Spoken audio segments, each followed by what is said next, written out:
All right, good evening, everyone. Welcome to the finale. Man, this is going to be interesting. Ladies and gentlemen, I'm DSP, and this is the part 4, the finale of me reacting to my own documentary made by Joon the King. And I'm actually excited to see how the documentary is doing. I haven't checked on it really yet today. But tonight is the final topics, all right? Including the vest streak. Yes, the legendary vest streak. The bank leaks, the Sidescrollers interview, which is going to be great to cover now, because if you're not aware, I interviewed Stuttering Craig earlier today over on my DSP gaming channel, and it did not go at all how I thought it would. Basically, he lost it. I mean, we'll talk about it, obviously. This is like a little preview. I know we're getting ahead of ourselves, but in the span of 2 minutes, okay, he literally offered to donate money to charity to make up for what he did to me. Then he told me to go F myself. And then he said, I want to send you a super chat. You can't make this up. I've already clipped it. It's actually what I was doing right before I got on the stream tonight. So this is going to be a fascinating conclusion tonight, to have the end story that Joon didn't have when he made this documentary. Because, wow, what a complete, story arc we have had. I am excited for tonight. Let's put it that way, okay? So, anyway, if you have been watching all along, thank you. All 3 parts of my react are already live. It's almost like 9 hours of content on this channel, and it's in a playlist. You can watch it all in order if you so wish. And tonight is the big finale. We are finishing it tonight for sure, okay? Very good. Very good. All right, so let me come on stream, or on screen, I should say, excuse me. Allow me to come on screen. Hello, everyone. Good evening. Welcome. Demonetized stream yet again, and what that means is there is no ads running on the stream tonight for all of you who are here live. It's going to be, just me talking and reacting, and if you guys do contributions, I will absolutely shout them out live. I would appreciate if you could contribute, because I do have no ads running on this. And of course, if we hit the King's Tips goal yet again, we will hit King Streak 37 tonight. 37 straight streams of crushing those goals, and basically proving everyone who's against me wrong with all the stuff that they've always said about me and done to me. It's a good feeling to know that I have the support of the internet at this point. So thank you all for being here tonight. And as usual, this will be left as a archived stream after the fact. You'll be able to watch it in its entirety, okay? And it'll be good. It'll be good that you can watch it now all in order, because it'll be done, all right? Now, here's the thing. This has been a heck of a week for me. And I'm going to be honest, not in a great way. Like, there's been so much nonsensical drama and stuff that happened this week. After tonight, after I finish this react with all of you here live, I am putting this in the rear view. Do you understand? This is now all behind me. It's my past. It's my story up to this point. And now we begin with the new story. The new story arc, whatever you want to call it, the redemption arc or whatever. But tonight, it begins, because we put this in the past. And that's great, right? It's great. I really want to move forward positively. I'm going to be doing a lot more gameplay, because I've been doing so much reacting this week. We're going to get back to gameplay next week. The big fall stuff is coming out. We're going to have a lot of fun with that. I plan on having positive interviews in my content coming up. Okay? Positive stuff, not negative stuff. So yeah, I'm very excited for that. I hope that you guys are too. But we do have to finish this tonight. We have to finish this so that we can put it in the past. It was rough. This has not been easy at all to watch my entire past and all the mistakes I've made, and to see them all unfolding before my eyes, and to have to live up to them, right? But I'm doing it as best as I can. I hope that you appreciate my honesty last night with you about the WWE Champions stuff, which, of course, there's always a mixed reaction. Some people are happy I finally fessed up. Some people are like, we already knew. Some people are like, you're still lying. It's like, what can you do? Like, you know what I mean? I knew that was going to happen. But at the very least, I got it off my chest. Now you guys know the truth of the matter there. So at least you can judge for yourself, right? I've presented you my side. Whether you believe me or not is up to you. But the whole point was to present my side, because we were watching this and it was unfolding before us, and I had to tell you, the truth of the matter, right?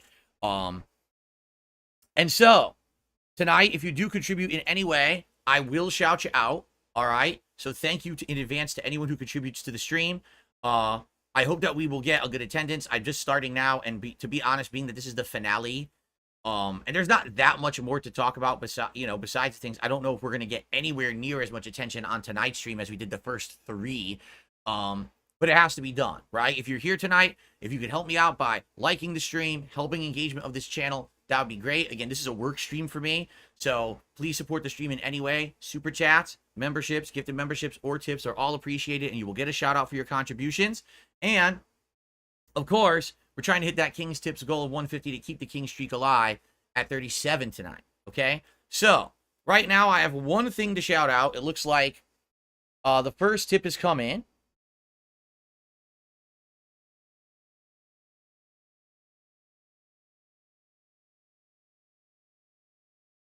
Someone is basically saying you could try to contact support to get your Dokkan account back. I mean, I'm not even kidding you. Like, a few people have contacted me about this. They're like, oh, the Dokkan account. You lost your Dragon Ball Z Dokkan account. And I'm like, that wasn't the point I was trying to make. Like, yesterday when I talked about that, I said, oh, I also had a Supercard account and a Dokkan account, and I can't access them anymore. That wasn't the point I was trying to make. I don't want to access them again. I wanted to throw that out there that, I had these other accounts from the past. I couldn't really show them to you because I don't have access to them, right? So, FYI, that wasn't the point of me bringing that up yesterday. I'm not looking to play Dragon Ball Z Dokkan Battle again. It was fun for the year or 2 that I played it. I don't even remember. But, I mean, it's literally been like 7 years since I played it. I have no desire to go back to it. Plus, that game, like all these mobile games, is a money trap. You absolutely have to keep spending to really do anything in it, and I'm not really interested. Okay? Okay. So, are we ready to begin? Hopefully we are. I really want to finish this tonight. I think we will, because we have about 45 minutes left. Let's find out. Hold on. Here, and let's look at the screen. And also, let me make sure that the pop-ups are enabled, because I don't think I had... Oh, they are enabled on this channel. Let's test one, just for the sake of it. Okay, wanted to test it. It's working. Cool.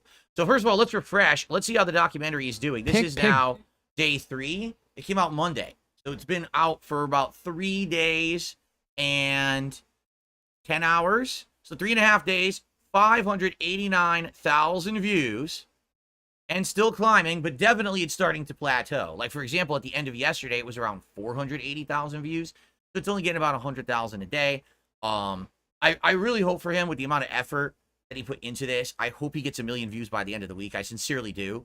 But I'm curious if he will, because it looks like the momentum is starting to patter out there. Well, for the record, Review Tech now, his is almost a month old, and he's got like almost 900,000 views. So it's very possible that over time, this thing will grow more and more. And as a reminder and a follow-up, if all goes well so far, I would argue this thing went really well. I am looking to have Joon the King as a guest on a show next week, possibly. I have to talk to him. We haven't scheduled it out yet, but he seemed pretty open to the possibility of appearing on the Level 1 podcast and talking all about what his process was going into making this thing and all kinds of stuff about it. I'm fascinated. I really am. I'm fascinated about the entire process of doing a crazy, insanely huge documentary like this. I'm curious to hear about what his plans are for the future. I respect the guy a lot, even though he made one on me. I knew my time was coming. You know what I mean? Like, I knew my time in the public eye, the firing line was coming. Other people have already done these about me, but I knew he was going to do like the biggest one ever. And fair enough. I mean, why do you think that I did the big reveal about WWE Champions yesterday? Because I respect the guy. That's why. I didn't do it for anyone else's documentary. I did it for him. All right. So anyway, okay. I have a few shout outs to do. Let's see here. Well, I have at least one. Hold on. Let me double check this. I have a $5 tip from One Sick Puppy. I don't know why someone suggested for you to do interviews with the people who wronged you on multiple occasions. It's time to start fresh. That's exactly right. Like, no. Here's why. No, this is a good question. Here's why I had to do this. Last week it was Keemstar, and this week it was Stuttering Craig. If you guys don't know, over on DSP Gaming, I've been doing this series of interviews. It's for a good reason, so I can get the drama behind me. You understand? Like, tonight I'm finishing this documentary react. I'm doing those. It's all going to be done. And then we can move on to positive stuff. If I interview Joon, which I hope I get to do, that's going to be a fun, positive interview. There's not going to be any malice there whatsoever. It's going to be two guys hanging out, talking about the industry, talking about all kinds of stuff, right? I think it's going to be a great one. And then after that, I have a couple other positive interviews kind of lined up that I think will be interesting content. So that's what I mean. Like, it's not going to be, that's it. Like, I don't want to be dwelling in this drama sphere forever at all. I want to make fun, positive stuff. I hope you guys understand that this has definitely been a departure for me because, you know, of the nature of everything going on. But now we can put it behind us, right? I hope so. Anyway, all right. So thank you to One Sick Puppy. It looks like we have, I just want to confirm we have nothing on the YouTube side, right? Yeah, I don't see anything yet. So again, if you guys are here to chill, welcome. Welcome to the finale. Please like the stream if you're enjoying yourself. And please consider contributing in some way. But, you know, the goal here tonight is to hit that King's Tips by the end of the stream. Fair enough?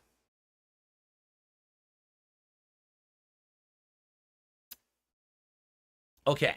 All right, are we ready to go? Let's do this. So, if you remember where we left off last night, okay, we had gone through so much yesterday. Yesterday was a really crazy stream. We had the breakup, the continued downfall, new relationship, I became a negative meme, taxes that I owed, internet not liking me, the January harvest of doxing from my detractors, the bankruptcy, and the WWE Champions. All right, we're going to now head into the Vest Streak arc. I believe this was 2020. I'm pretty sure this was 2020. At this point, it actually gets foggy. So let's find out. Here we go. Ready? Let's continue, everyone. Go is a website that scours Phil's massive catalog of tens of thousands of videos. So Pig Go. Just think about how insane and unhinged this is. I'm a little rinky-dink streamer guy. I'm not a big guy, a popular guy who, you know, I'm not a giant PewDiePie. I'm not a Moist Critical. I'm not one of these guys who, like, has an insane fan base, who they want to know every time someone did something. These are people who hate me, who are making this. Someone made a search engine to apparently search all of the videos, see keyword and video title for phrases that I've said. All right, let's see where this is going. This is insane to me. I don't know about you. It's pretty insane to me. So let's see where this is going. The way it works is you put in a phrase. This searches Phil's YouTube transcripts and lists them in order by date. You can also search within a specific date and visualize the usage of a word through the trend option. So YouTube transcripts, would that be the AI transcript that YouTube auto-generates on each video? I guess that's what they're saying here. Okay. And if we type invest with a space on both sides, that way we don't get words like investment or vested, we get results relating only to the word vest. This word was not just used for demonstration, but also because this article of clothing correlates with Phil's surge of earnings. And now let's talk a little bit about the Hyde character. I mean, come on. People are saying, I should look for the vest. Oh my god. I'll go look very quickly. I know exactly where it would be. It would be in my front closet if I still have it. I don't think I have it, but I'll go check quickly. This was like, right, what was it, February 2020? Something like that?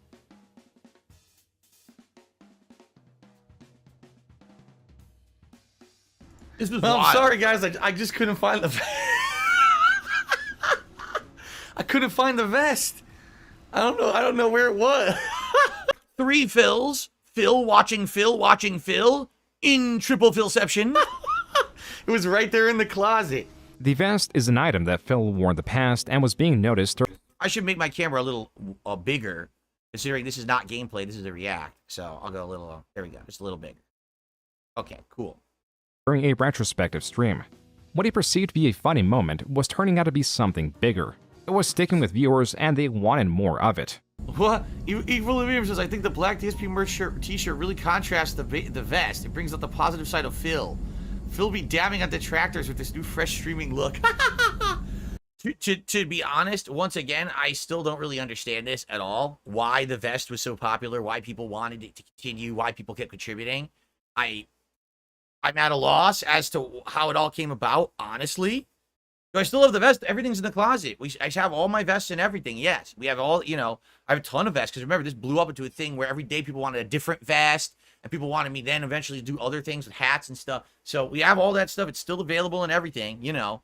How about this? Tonight, if we hit $150 in tips and we continue the king streak, we'll do a vest tonight. And I'll put on the original beige vest that started it all back in 2020. How about that? We'll have a little throwback night. I think that would be pretty excellent. So please consider contributing to the stream. Let's hit the goal. Let's crush it. And then let's get a vest going. Here we go. Every day, I will do something different. One day I'll wear sunglasses. One day I'll wear a vest. Yeah, like it matters. It doesn't matter. Anyway. So we have the tips goal, I'll wear the vest. If we raise $200, I'll wear the vest and the cowboy hat. If we raise see, at this point, you notice there's no vest count yet, because this is probably only a few times that it's happened, right? But then it's crazy because it kept going and going, so we had a vest count and everything eventually. It was wild. $1,000 in the next hour on my Minecraft stream. I will hop on one foot and sing Kumbaya while I'm wearing the vest and the cowboy hat. How about that? See how stupid this shit is? The thing is, I'm not kidding you. They're like Twitch streamers that this is what happens and this is what they do. And they make the money too. Like, it's insane. Like, wow. They just pull stunts constantly on a stream, and then people will toss money their way for pulling a crazy stunt. As combative as Phil was with wearing the vest for jest, the continued request to wear it and the potential earnings was too great, and he began to cave in. Yes, I will tell you guys, I will put on the vest if we hit the tips goal for tonight. There you go. It seems to be a new running thing that people want me to put on the vest. So yes. Was that what was that? Morrowind? I think that was Morrowind. That wasn't Oblivion, was it? That was Morrowind, I think. I received a $5 tip from Mr. South. I'm excited for Astrobot and getting back into more gaming. The drama's been a lot recently, but I'm here for anything. It's a lot for me too. I'm really done with it. Like I said, tonight, this is the end of it. I'm happy we're putting it to bed tonight. I'm moving on. Just being yourself. We'll be here to watch and support. We watch because you make us smile, and what you do with the money doesn't matter. Thank you. That's actually a very nice thing to say as well. I really appreciate that. To know that you got my back. Thank you. All right. That gets us up to $12 in tips. Thank you so much, Mr. South. Okay. So, even though he caved in this one time, he wanted to be straightforward that this wouldn't be a common occurrence. We're not incentivizing those things all the time. It was something silly the other night. Someone joked and said, would I put on the vest for a certain tip? And I said, if we hit the tips goal tonight, I'll put on the vest. And then we hit the tips goal. So I put on the vest, just to be silly. But it's not going to be something that happens every day. If only Phil knew how wrong he was. Yep. Thank you very much. No, I didn't know. Have just pushed us over. That gives us to... Here it is. Vest streak of 12. And it's going to continue. It's so insane how nuts this is. $106 in tips. We have reached vest streak number 13. We're on an unprecedented 16 vest streak. We're on a 20 vest streak. Now we're up to 63. We're currently at vest streak 96. So, I mean, this is insane, right? If he's going to say how many it hit, I wonder, what do you guys think? Will the King's streak that is now at 36, will it ever hit the level that we hit with the vest streak? I'm very curious what you guys think. If you think it will or not, or if it'll peter out. I don't know. As we continue with a 126 vest streak, we are very closely approaching the 150 vest streak. We're at 138 right now, guys. That means we've hit the tips goal 138 straight streams. Holy shit. Thank you, guys. What Phil's audience concocted was his easiest way to make money yet. If the stream hits $100, he will put the vest on. So long as the $100 were hit, the vest streak, as it was called, was maintained. This made certain that Phil was making at least $100 during the streak. Phil also added additional articles of clothing that could be worn for increased donations. As to double down on the success, Phil even began selling merchandise celebrating the vest. Yep. Guys, FYI, I'm only streaming for 10 minutes unless this continues longer than 10 minutes, which it might, but I'm only streaming for about another 10 minutes, so no lie, unless we hit the tips goal within about 10 minutes, this is the end of the vest streak. It's going to end at 179.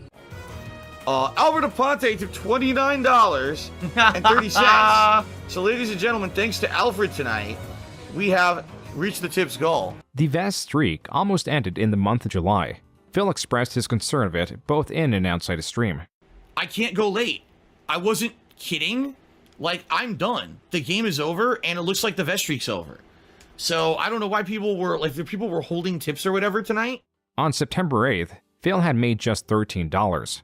Yep. While viewers had Paper Mario, I guess no one liked the game. I thought it was a good game, but whatever. pulled through a few times to rescue the vest streak, the difference in donations was too great and unrealistic for anyone to save it this time. But yeah, like, I was hoping to keep the vest streak going so that I could actually afford both new consoles and everything, and now it's over. So, wait, what? While Phil prolonged, I couldn't hear what I said, so I could afford consoles? What was wrong with the audio right there? Without some dumb restreamer doing it and fucking the audio up? How dumb was that? I couldn't even hear it. Blah, blah, blah, blah, blah, right? Want to stream a few more minutes. Oh, both new consoles, because we were talking about both the PlayStation 5 and buying the Xbox Series X. Gotcha. Okay, thank you for clarifying. I didn't remember what I was saying at all. Okay. No donator swooped in You could hear it fine? It sounded way echoed coming through my TV. It really did. with a large sum to save the vest streak, and it died on day 276. Phil knew that it had to die eventually, yet was greatly displeased in the moment that it happened. Of The course. next stream, Phil was quick to try to find a different trend. Now, my wife had a crazy suggestion. All right? I know people are immediately gonna jump on this, but because it's fucking stupid and embarrassing.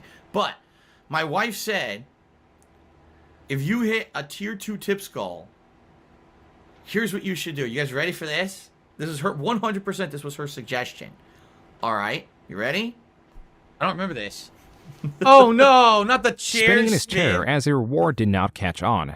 Phil just kept the articles of clothing as standard reward for the tip skull. It was so Yet, with the streak gone, so was all the hype, and Phil's earnings dipped once more. Yep. Taking this opportunity, detractors paid a mix of internet figures and wrestlers to make cameos. All right, Dark Side Phil. It's Kevin Nash. For the record, I've never seen any of these, so this will be fun. I've never seen any of these before. And I've fucking read some disturbing things in my life, but Jesus Christ, I mean, you spent $40,000 on a WWE Championship mobile game, went into bankruptcy for half a mil. You play video games all day long while your wife works her ass off. You masturbated on YouTube live stream. They wanted to prosecute. This is all completely in proper context. I love it. Because these cameos are so hilarious. These people will just say anything. So you just tell them what to say. They'll just say it. They don't care. They don't know what the fuck they're talking about. Just look at him. He's literally leaning back in his chair. Do you think he gives two fucks about what he's saying right now? Dude, this is him making bank for some moron throwing him money to say something that I literally didn't even see until this very moment. What a waste of fucking time. This fucking idiot who paid for this. It's great. But you know what? Kevin Nash is cool. So I'm happy that he made some money. Prosecute you, but they said your penis was so small they couldn't actually make it out. So they couldn't tell whether you were masturbating or playing with a fucking skin tag. Dude, you hear him? He's drunk. He's drunk doing this. I never heard this before. He's drunk as shit making this, dude. He doesn't care. Some people are saying maybe pain pills. Yeah, maybe. I mean, he's had ridiculous problems with his legs and his back his whole life. He's so big, so tall. So maybe that's the case. You're right. When I got your dossier from the fucking almighty fucking egg gang, I said to myself, this is a sick puppy. This is somebody who needs some fucking serious fucking help. Dark Side Phil, what the fuck is your problem, dude? Is this Blue Meanie? I'm just curious. Is that Blue Meanie or somebody else? How the fuck do you have such a great business degree, dude, and you're a fucking $500,000 in debt? What a fucking idiot. Valedictorian of what? Fucking Muppet fucking thief. Someone said that's Sandman? Is that Sandman? Dude, that's Sandman. That looks nothing like Sandman anymore. Is that Sandman? Holy shit. Or is it Blue Meanie? I can't tell. Peter, you moron. Dark Side Phil doesn't understand. What? This guy? Oh, what the fuck's this guy's name? Coachman? Seriously? They paid Coachman to do it? Why did they pay Coachman to do it? I can see wrestlers. You paid Jonathan Coachman to do one of these videos? And the talk about a waste of time and money. Depths to which he has sunk. So first and foremost, spending 40 grand on WWE Champions mobile game? At least gamble it away. But on the mobile game, embarrassing. And the fact that because you sit around the house and you allow your wife to... Listen to him to ham it up so hard. He's hamming it up so hard for this, too. Because he doesn't understand. He thinks this is an inside joke and, you know, this guy Darkside Phil will really like the video. I've never seen it. I'm only seeing it right now because these idiots made it for themselves to circle jerk each other off. They knew I was never going to see it. Why would I watch it, right? Work while you're playing video games and you're going 500 grand, 500 large in debt? Embarrassing. It is important to remember that You know, it was exactly the same as what Nash said. So basically, they gave the same script to all these guys and paid them like hundreds of bucks to do it, too. both his detractors and fans would be willing to spend money on either side. His fans, in particular, could be considered the most generous on Twitch. Like I would say about like. What's funny about that though is, no, the truth is that it's not all of my fans. It's like there was a few big donators. Like he had already mentioned it, that I had like 200 of tier 3 subs on Twitch. So one person comes in and says, I want to help out, and he dumps like hundreds of tier 3 subs, and I make like 10 grand, right? I think that's what it was. It was something ridiculous. I can't remember how much the tier 3 subs cost at the time on Twitch, but it was ridiculous. I made thousands of dollars on that. So then they do the math, and they're like, oh, so every person who watches Phil gives him $35. Oh, there's a couple people who came in and dropped a ton that skewed that number. The common person who comes to watch me is either a small contributor or doesn't contribute at all and just enjoys the content. And I'm happy with that. I'm totally 100% happy with that. Being honest with all of you. You guys are just here to hang out and have a good time with me. I'm totally okay with that. If you can contribute because you like the content and you don't mind how I spend my money, go ahead and contribute. But it's silly to say, oh, you see, everyone's giving $35. Oh, that's completely incorrect, actually. Kind of a misrepresentation. Thank you to the over 650 people here in climbing tonight as we get to the better end parts here. Thanks for 132 likes. If you're liking the stream tonight, please consider giving it a like. The engagement really helps the channel, and it's free to do. And of course, if you'd like to support in some way, please do. Case in point, I just received a $5 tip. DSP Tries It is a great series. You should reboot it. Feasting with the King doesn't hit the same. I don't do DSP Tries It because I'm older and I don't want to eat fast food anymore. Seriously, that's why I stopped. Because I was eating fast food for a meal like once a week. And at some point I was like, dude, I'm getting older. I don't want to spend the money on it. I don't want to waste time on it. Also, you got to understand, you know, as I lost popularity, it didn't make sense to do. It wasn't feasible anymore. When I started DSP Tries It, the views on the videos were anywhere from 10,000 to 50,000 views, which, no exaggeration, is probably between $25 to $100 in ad revenue. Okay? It paid for the meal. By the time that I was continuing DSP Tries It so many years, I was getting like 2,000 views on a video. It was maybe $5 and the meal was 15. You know what I mean? So it didn't even make sense that there was no feasibility to doing the show. It wasn't a part of content that made any sense. I became a full-time live streamer. Why on earth am I going to make this taste testing show? Right?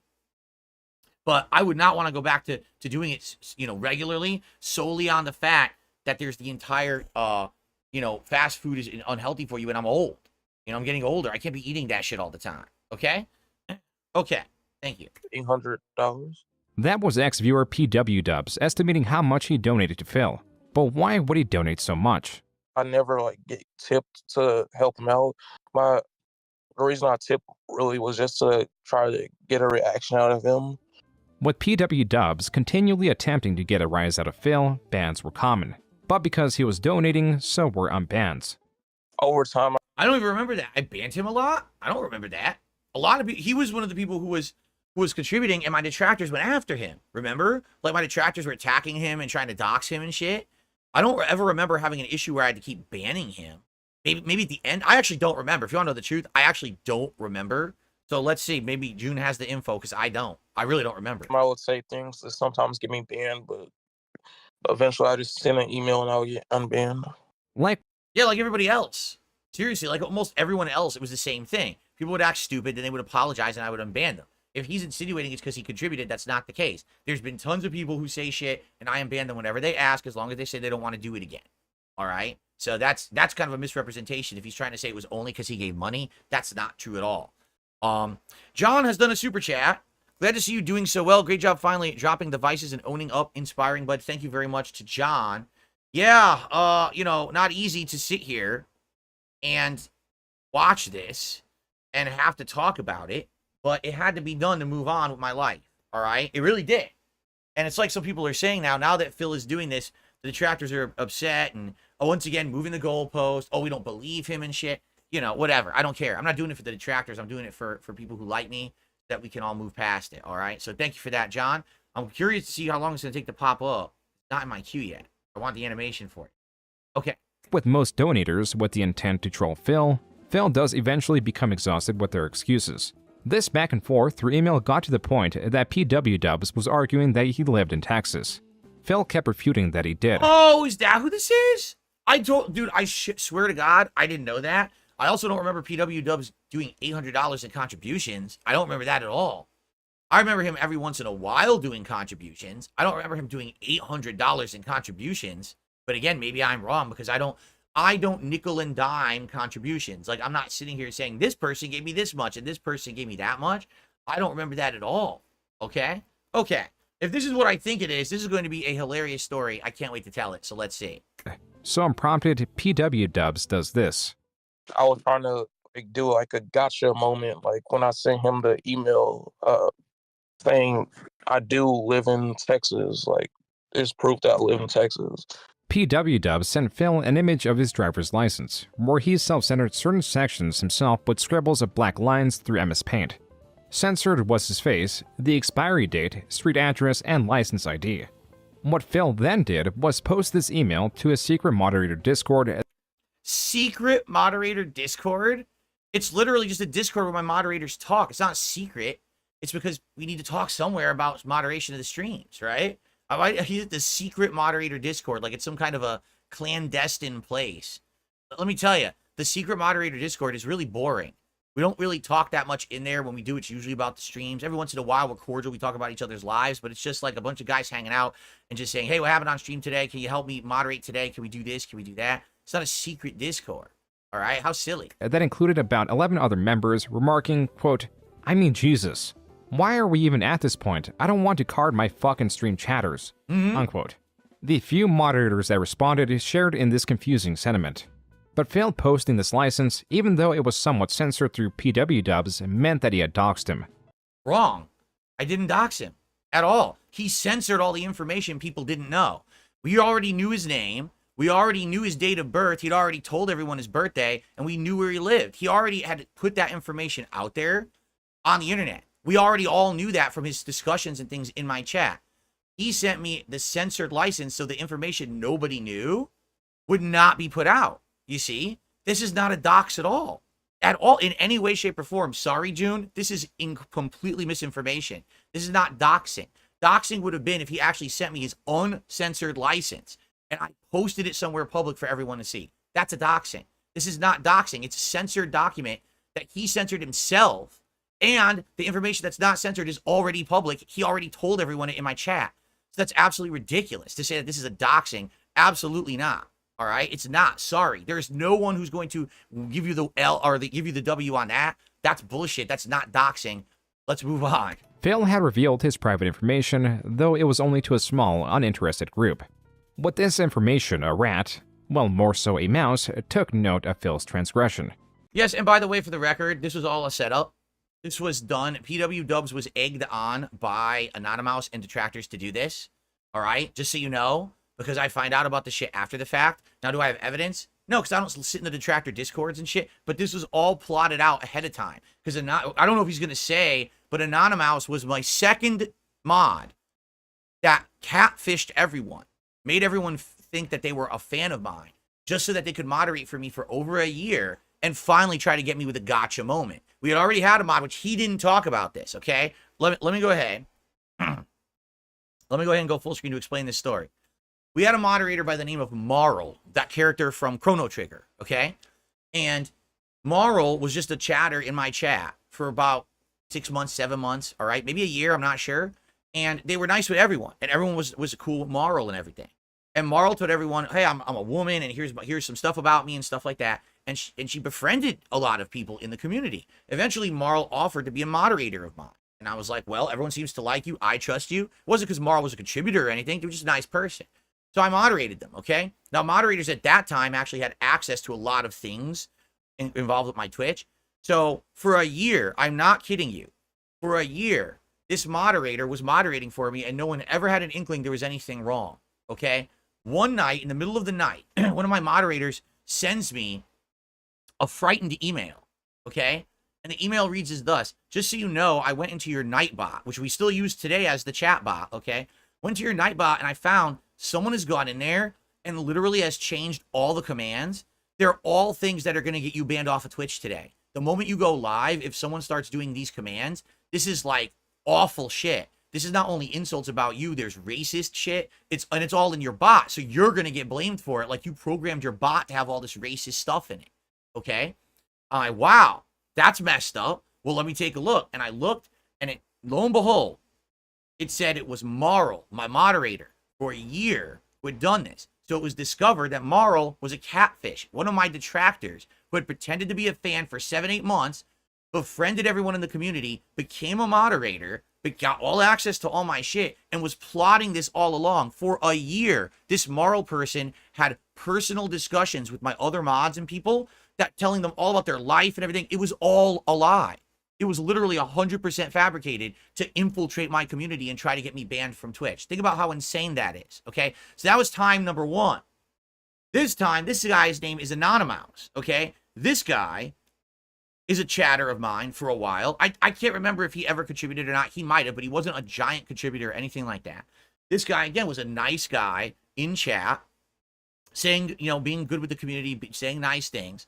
Let me put it this way. This guy, all right, was so nice to me.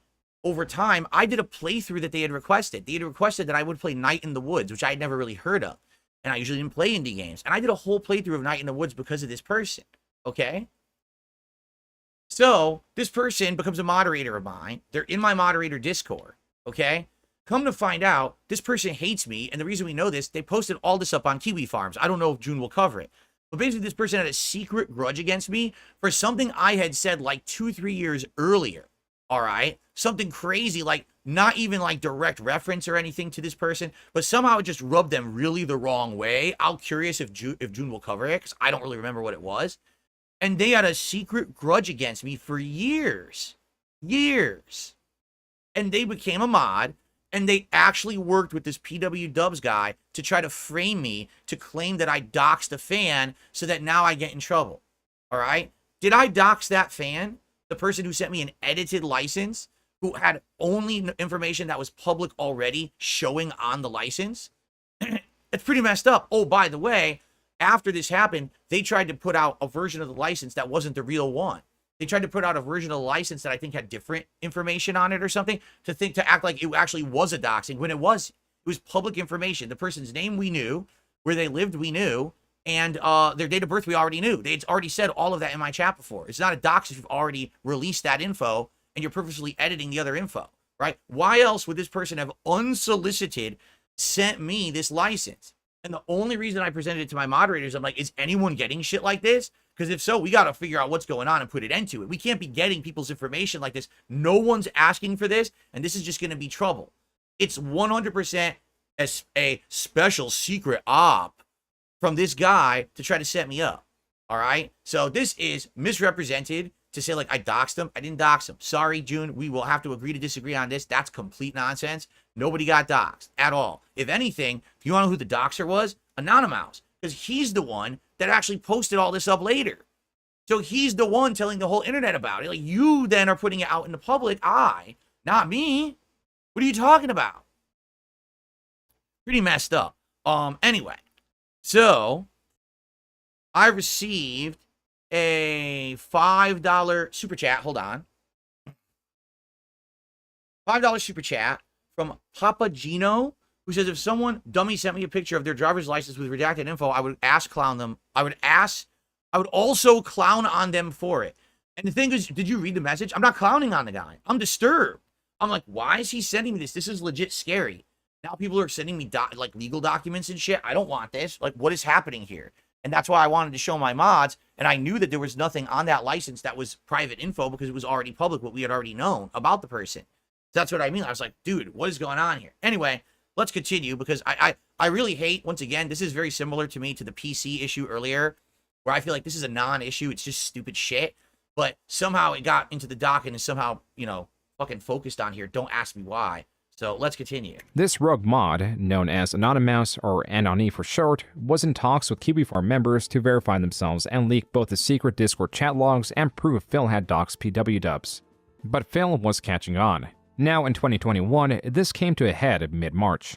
Like the Anonymous, they had the power in like Twitch chats, like change the title of his stream. So they like changed the title of, when Phil was streaming, he changed the title to Dark Side Phil leaks. I mean, Dark Side Phil docs PW Dubs. He made that the title. Following this and Anonymous' departure, Phil had to defend his doxing of PW Dubs and his secret Discord. So his question specifically is, why didn't you ever mention that you had a Discord? We asked you before if you used Discord and you said no.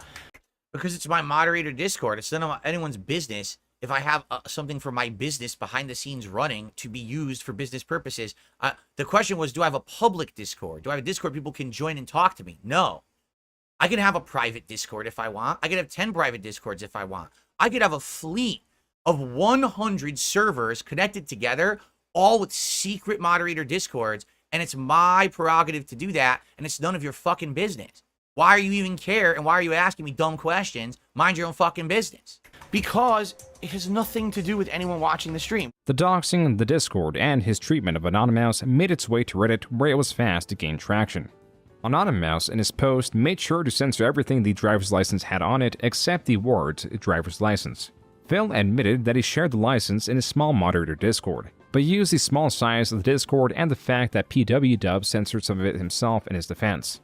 Then came the argument that Phil did not share the censored version, confusing Anonymous' full censor against PW Dub's partial censor. Even so, it was all a bad look for Phil. And not just Phil, but also Anonymous.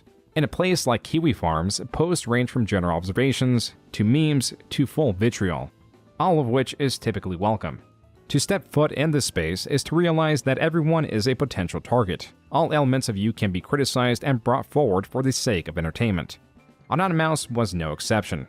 Nigel UKIP was set on giving Anonymous a proper welcome by making fun of his appearance and his launch of a streaming career. This comes with the perspective some detractors across several communities hold that earning revenue online while existing in proximity to detractors is a sin, as some view Phil and other streamers like Wings of Redemption as chronic e-beggars who are constantly unappreciative of fan support and money, though most won't care and are just there for the entertainment. And when Baby Anonymous's alternative fur baby fetish Twitter was noticed, that's all they got. The contents of this Twitter are highly disturbing and for that reason cannot and should not be shown. Wow. Diaper photos. That was a crazy situation they had. Like, it's like so much stuff in this vortex. It's crazy. It's like so many. With Anonymous's image irrevocably defiled through his own means, he dropped off from the community entirely. As for what happened to Phil, practically nothing. This behavior was already expected from him. Besides, surprises don't come from... This is hilarious. This behavior was expected from him. You mean the behavior where someone tried to set me up to make it look like I did something far worse than what actually happened, and I reacted very rationally to it and said, this is stupid, it's not a big deal? Yeah, you're right. That's why nothing happened. You're absolutely correct. Because nothing happened. It's fucking stupid. This is only news to people who have the tiniest of fucking IQs and think that this is fucking important shit. Phil. They come from everything else. Oh, look at that. There's some kind of a glitch. Only Iced Coffee just realized there's a glitch on Twitch. It wasn't a glitch. I remember what this was, but we're going to see it in a second. Dick Jones, thanks for 5 gifted memberships. I appreciate you supporting the community tonight. That's actually the first memberships of the night, so thank you, Dick. Okay. Everyone's subscriber crowns turned bronze for no reason. What the hell? Apparently, something just happened very bad is what happened, guys. Apparently, something very, very bad just happened. Yeah, I'm not kidding. It literally just happened this moment. The subs are going away. Permanently. Apparently, they kicked me out of the partnership program, and I don't know why. No one knew it at the time, but Phil's suspension from his Twitch partnership was, according to Phil, because of the massive influx of reports of him using harmful language. Yep. Following this was the greatest weapon ever developed against Darkside Phil.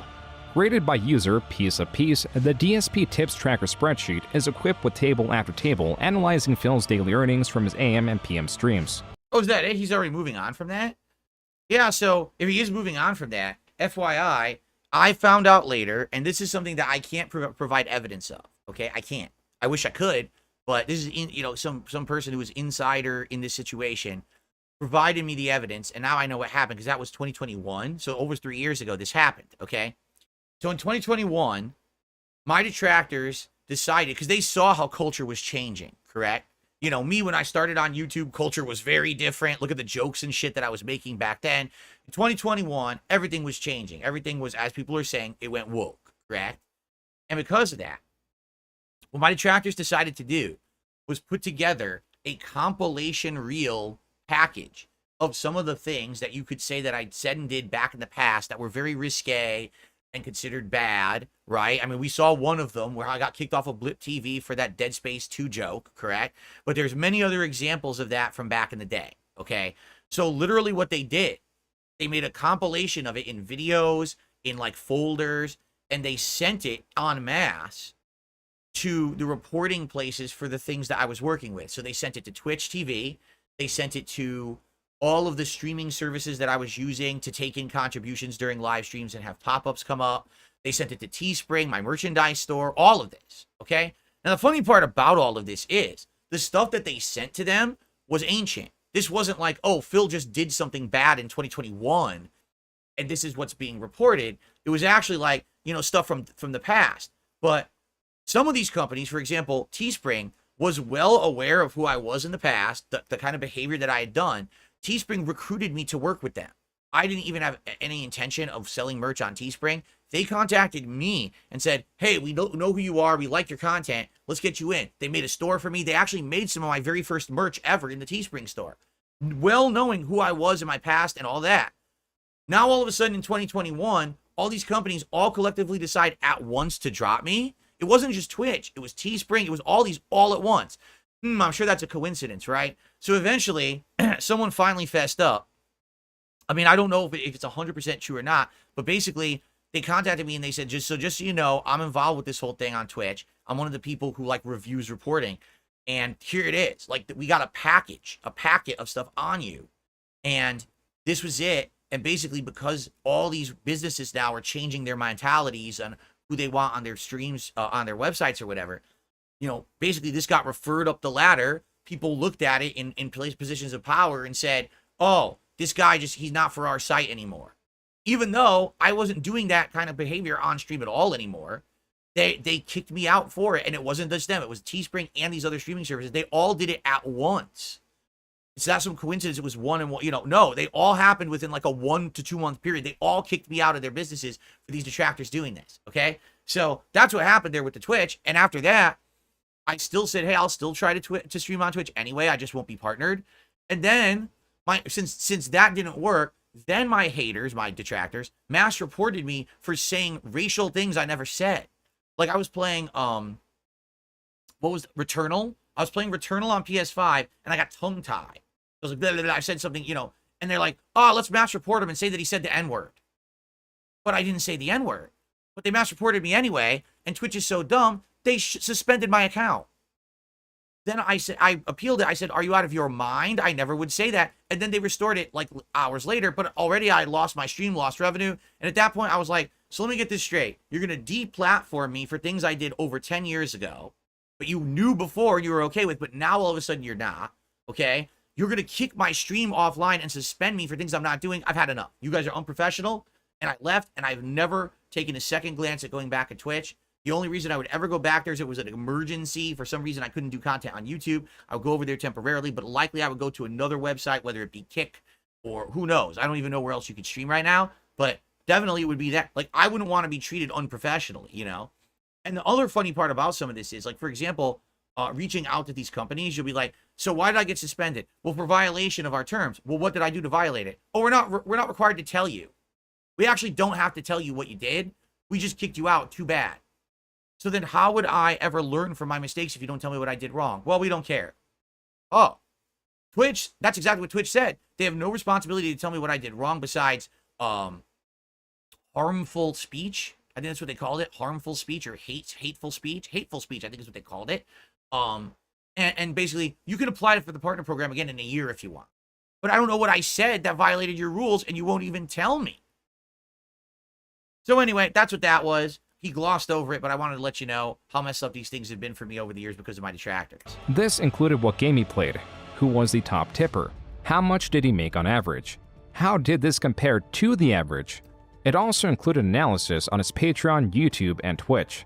Phil's excuses, poor spending habits, and as it were, e-begging would be challenged with evidence like never before. Except none of this means anything. Because when someone tips me, it doesn't mean that I get it. Just because I got a tip now doesn't mean it doesn't get charged back, doesn't mean that there's not a transaction fee or a currency conversion fee. All of that exists. What they're doing is they're just looking at pure tips that I'm telling you I am getting. All right? So, you know, it doesn't mean anything. All they're doing is taking the gross. So they think, you know, for example, all right, these last month and a half, 2 months that, well, actually it's been about a month and a half now. Not even. Actually, it's only been a month. Holy shit. I thought it was over longer than that, but it's only been about a month. I firmly believe that within the next couple of months, I'm going to start getting chargebacks for tips. Because, as you've seen, it's been great, but I get them behind the scenes all the time. I just don't bring them up. It happens all the time. And sometimes I combat them and I win, and sometimes I don't. But literally what you see me getting on stream is not what I actually get. Okay? But there's a lot of factors involved. So they're tracking all of this. And of course, they're, once again, just like they do with the WWE Champions spending, they're grossly over-exaggerating. They're just assuming every single contribution is real.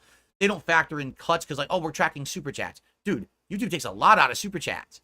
Okay? I don't get a full super chat, but they track it like it is. It's like, that's what I mean. It's completely disingenuous. It's no one's business to begin with. But the fact that they would so meticulously track this is so insane, right?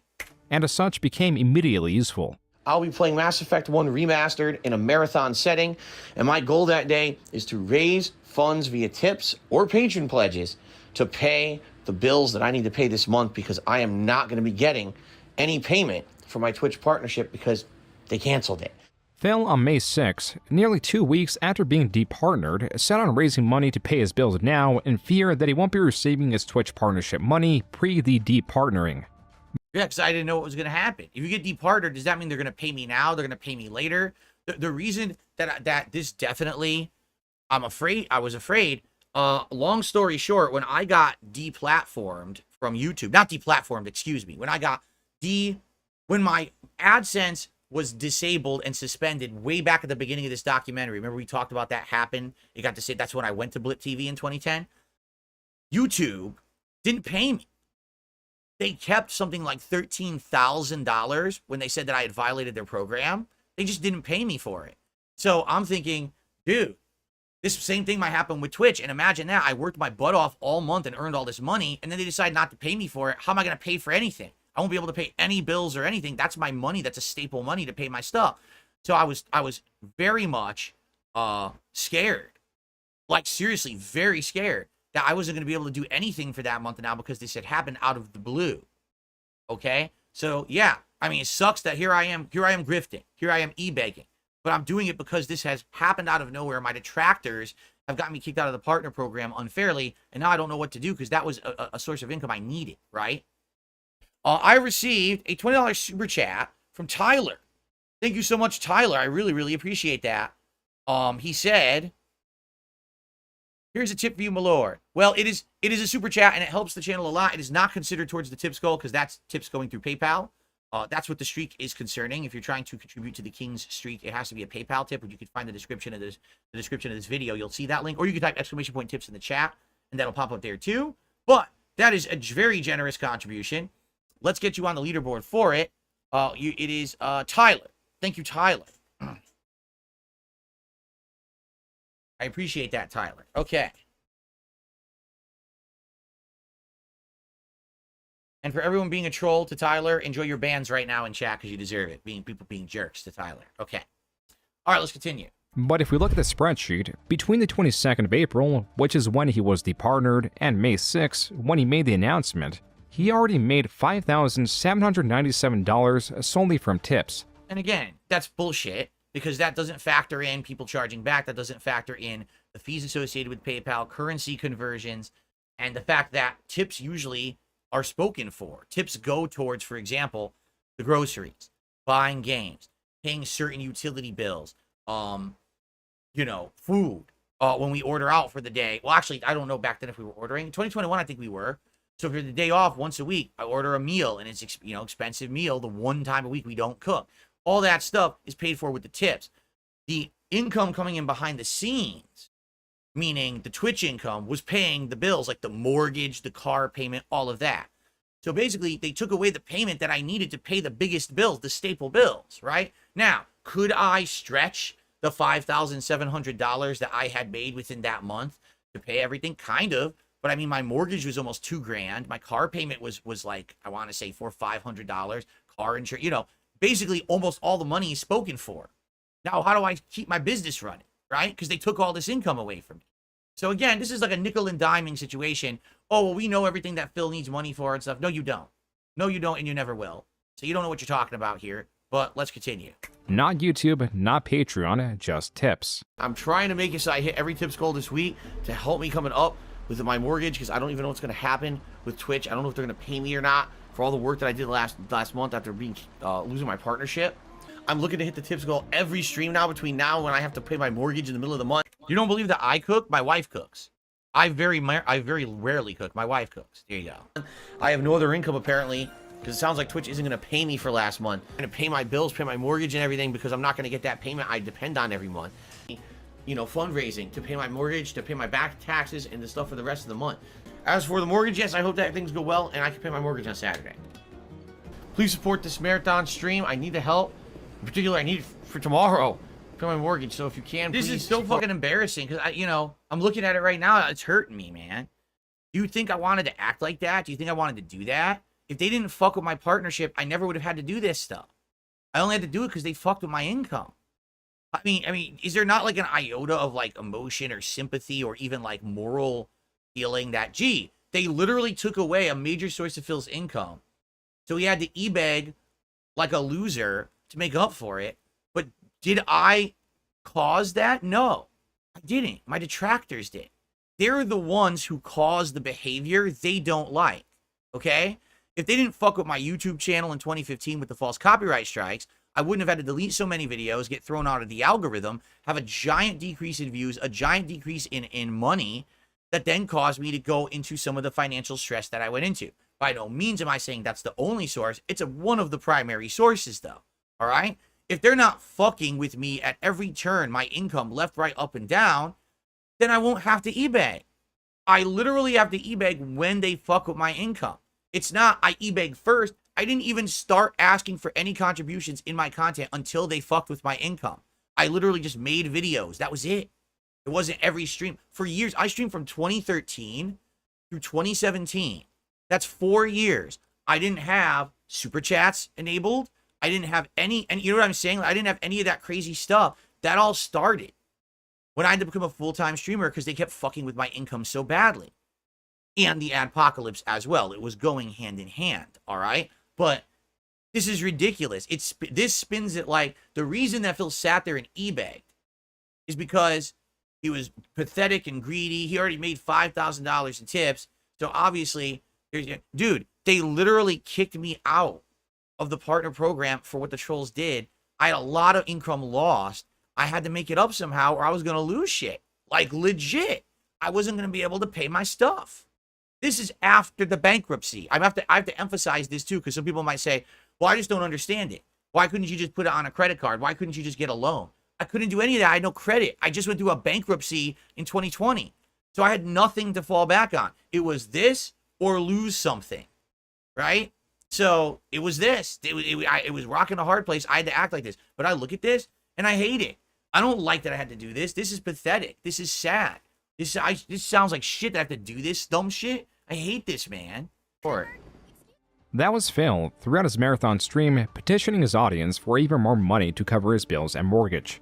Which, without the added pressure of the debts he used to have, means that he already had enough at this point with the over $5,000 he raised. Wrong. See? He's assuming my bills. He doesn't know what my bills are. Does he know how much I pay in back taxes every month on my payment plan that I'm required to do by law because I owed them so much money because I didn't pay the IRS properly when I was going through the bankruptcy and everything? No. Does he know how much I owe attorneys? No. Does he know anything? No. He's just looking at, well, a mortgage and a car or whatever and some food. That's $5,000 is enough. No. No. This is all false. This is all big false assumptions. Okay? Made just on guessing, and it's not correct. By the 14th of May, he made another $5,000.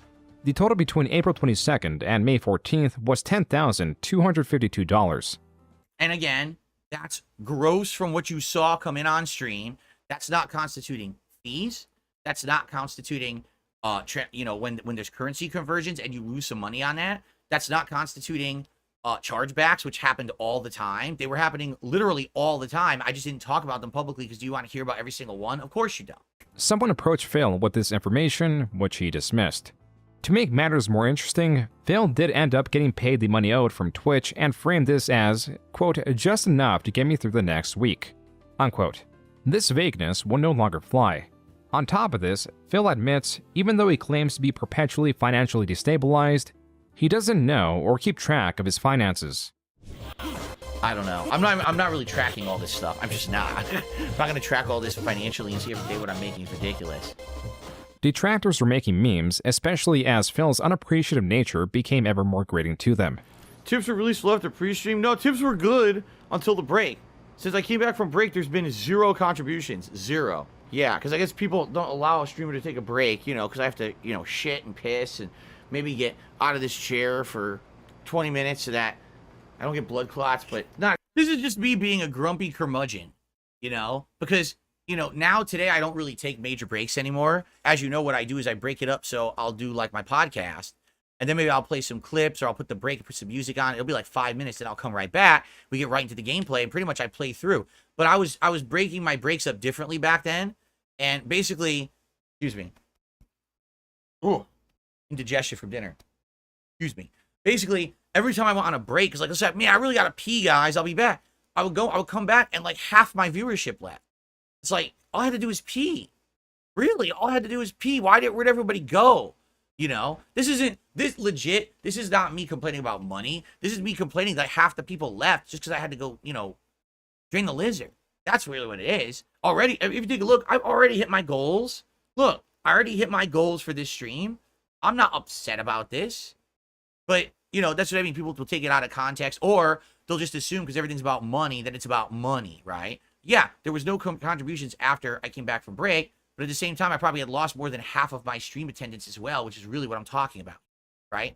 But I phrase it wrong. I say it wrong. That's on me. If I'm coming out and saying shit and doing shit wrong like that, I mean, yeah, fair enough. Here I am. I'm saying, oh, it's because of money. I don't think that's what it was. It's probably because everyone was leaving because I had to take a pee break, right? But like I said, that's why I break it up differently now. That's literally, I changed my scheduling on my streams so you don't have big dead air in the middle anymore. You don't have a job. Because I think it used to be like a half an hour break, wasn't it?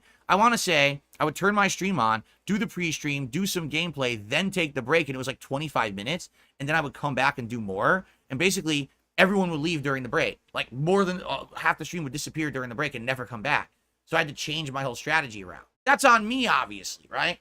So I guess on this one, Joon's got me. On this one, he's got me. I'm complaining that everyone's leaving during breaks and shit. And, I had to change my whole streaming strategy up on that. I will admit this one's correct, okay? The whole idea of the fact that he knew what my mortgage cost, my car payment cost, my car insurance cost, my payments for back taxes, my payments for lawyers, my payments for this and that. He has no idea at all what I pay in a month for anything. To say, oh, he made $5,000 in tips, that should have been enough for the whole month is completely ridiculous. He doesn't know that. Okay. I received a $10 tip from Ponage 101. Did Joon cover when there was a Twitch program involving playing certain games and getting monetary incentives, and then they ruined that opportunity for you? No, he didn't cover that at all. That was completely skipped.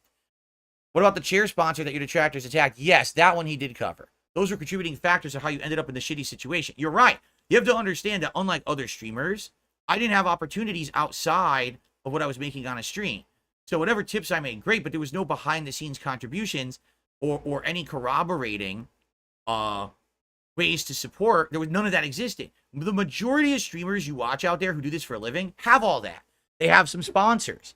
They have some, association behind the scenes where they're making some kind of money. I don't have any of that. It's literally just what I make on a stream. So when I'm losing out on my Twitch partnership, and that was literally like half my income, right? That's awful. That's absolutely awful. But he's glossing over it like it's just me being, over exaggerating. It really wasn't. Again, previously it wouldn't have been that big of a deal if I had credit. I didn't have any credit. I know credit cards, nothing. I can't put anything on anything. I don't have anything. I have to pay for everything out of pocket, right? Okay. Let's see here. Cave Teeth did a super chat. Detractors act like people were forced to give you money. If you suspect a streamer is wasting money, which is now theirs regardless, just don't donate. If you're giving money to a streamer and you think that they're not using the money in the way that you want, then don't give them any more money. Correct? Right? The thing is, what these detractors don't get is that no one cares. Like, literally, no one cares about this stuff that they're so harping on and working about. Like, you know what I mean? Nobody gives a shit. And never did either if they were my actual fans. My fans are just happy to see fun content coming out of me that's free. And if they want to reciprocate by paying for some of it and helping out, they do. That's it. They're not looking for anything else. It's not a transactional thing where they're buying something with their contributions. They just want to see me succeed and keep crushing it and having fun and doing this kind of stuff. You know what I mean? So, yeah, whatever. Let's continue. Not acceptable, apparently, in modern day. You need to take a break. Fuck it. Reactions in chat differ from Phil's whining. Some feel guilty for not hitting the tips goal of $150, while others remark that $136 is already a sizable amount. What stayed true was Phil was growing ever more frustrated during this time. All right, well, we're gonna end it here. It's platinum vest. I'll put the vest on. Fine. I'll sweat. I'll sweat disgustingly. Since I'm about to sweat disgustingly on the stream because I'm wearing the vest. All right. It would be nice. It would be nice if we could hit the tips goal today. Yeah, because here's the thing. All right.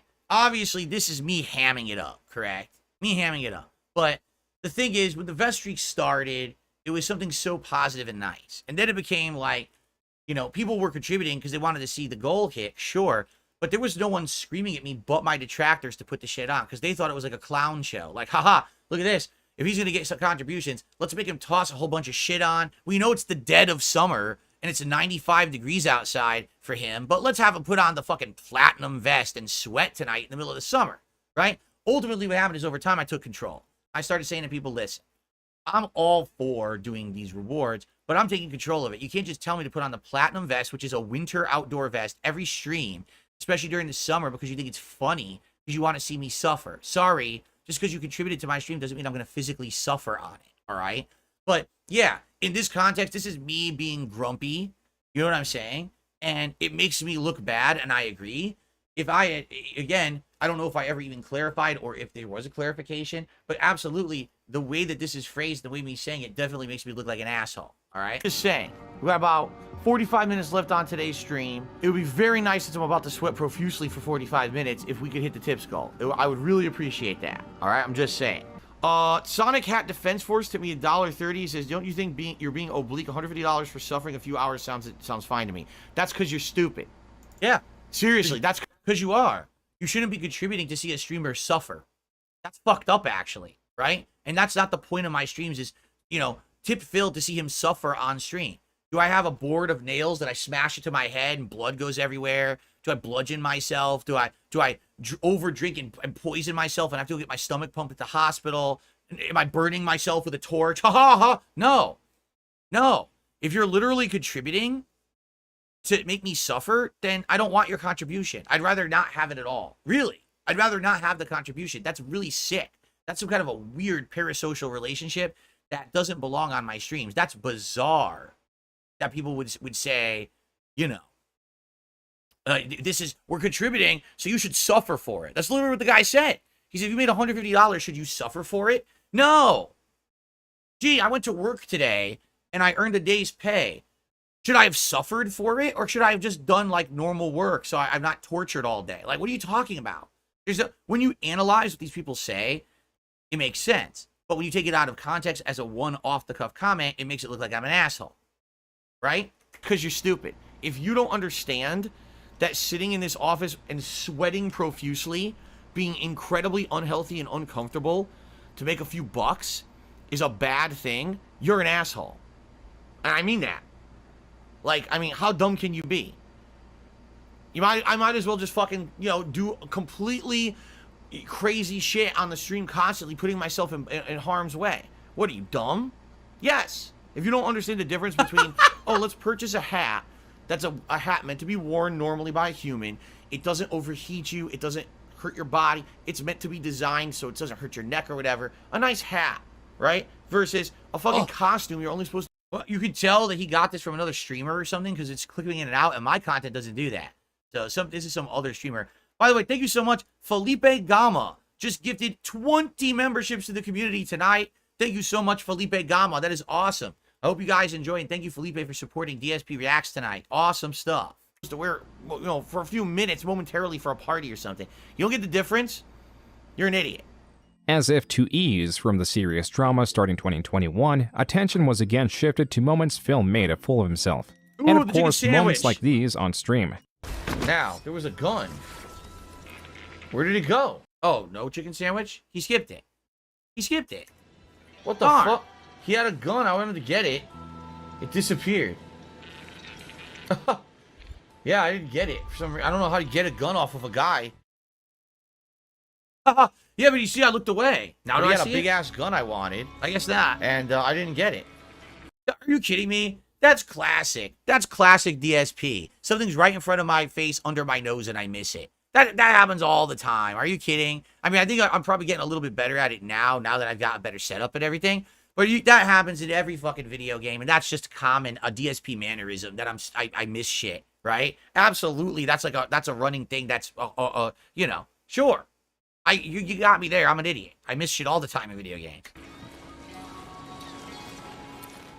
It is important to remember that it was not just detractors, fans, or uninteractive viewers from both sides that were paying attention to Phil.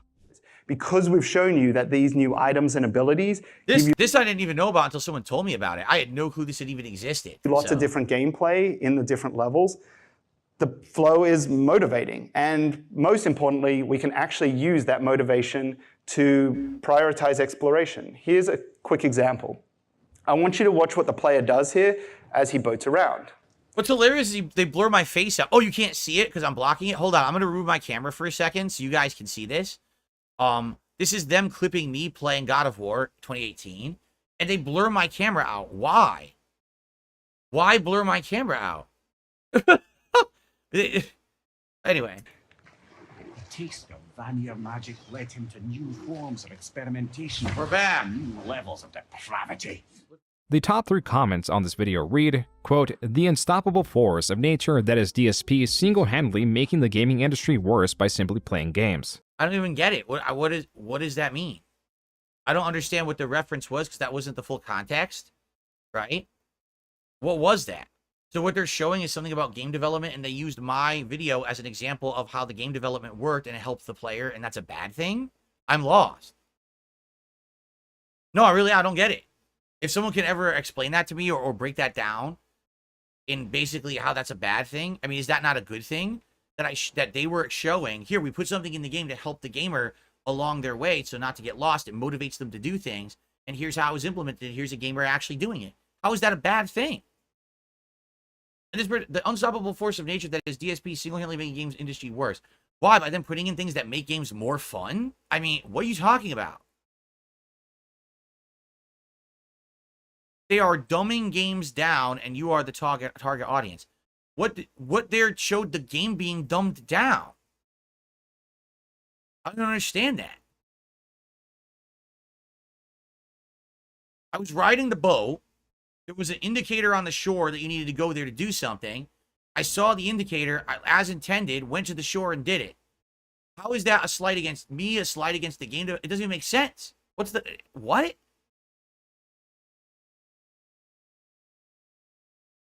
I don't get it. I'm sorry. I'm not going to understand it. I guess we're just going to move on. I don't get it. Anyway, Nathan Smith, thanks for 18 months as a member. Ultra membership. Thank you, Nathan. He says, how's the doc? It's going good. We're almost done. I think we've got about an hour left in the doc. Oh, what am I talking about? A half an hour left in the doc. But you know me, it takes me forever. I'm so long-winded. So we'll definitely finish it tonight, though. Okay. You live in a timeline where DSP has game companies making games catering to him. What a horrible time to live in where DSP is the standard audience games are aimed at. Unquote.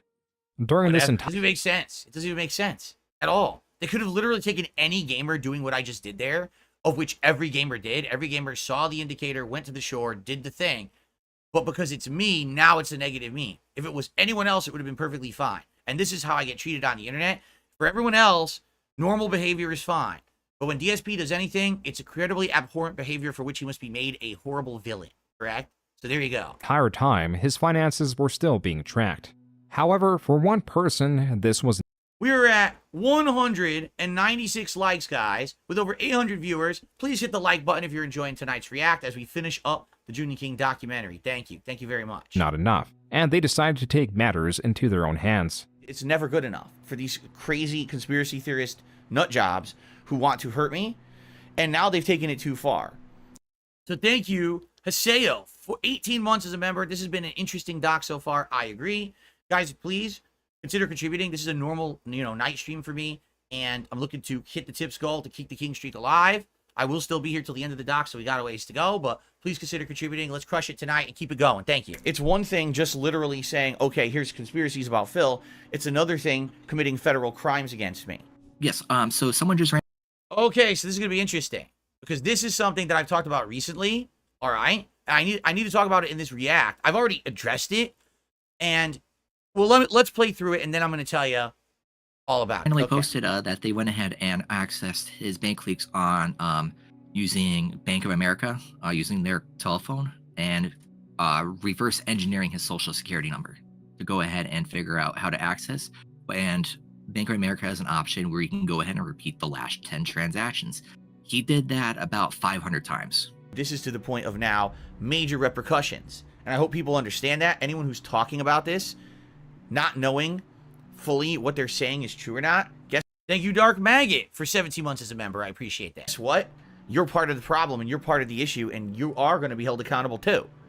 It's just that simple. You're part of it now. You're actually passing around stuff that should not be passed around, and you're going to be in trouble just as well. So This event would be known as the bank leaks. Charted, graphed, and described to the best of the user's abilities, the information from the bank leaks was added to the tips tracker as a separate page. Phil's supposed transactions from March 3rd, 2020 to September 17th, 2021, the day the user supposedly accessed Phil's account, are now archived for everyone to see. over the last week, it has come to my attention and my knowledge finally that for the record, everything here that I'm saying that he's quoting has nothing to do with these bank leaks. I'm serious. Everything that I'm saying is out of context. Everyone assumed that when I was talking about this on streams, it was about these bank leaks. It had nothing to do with these bank leaks whatsoever. I'm going to tell you the full story, the real story, because I can't. But let's go. I have been subject to the crime of identity theft, a federal crime, by the way. I got a notification via email about someone messing around in one of my accounts, which then led me to research it. This is not the bank leaks, okay? This is something else. And find out that, this was happening.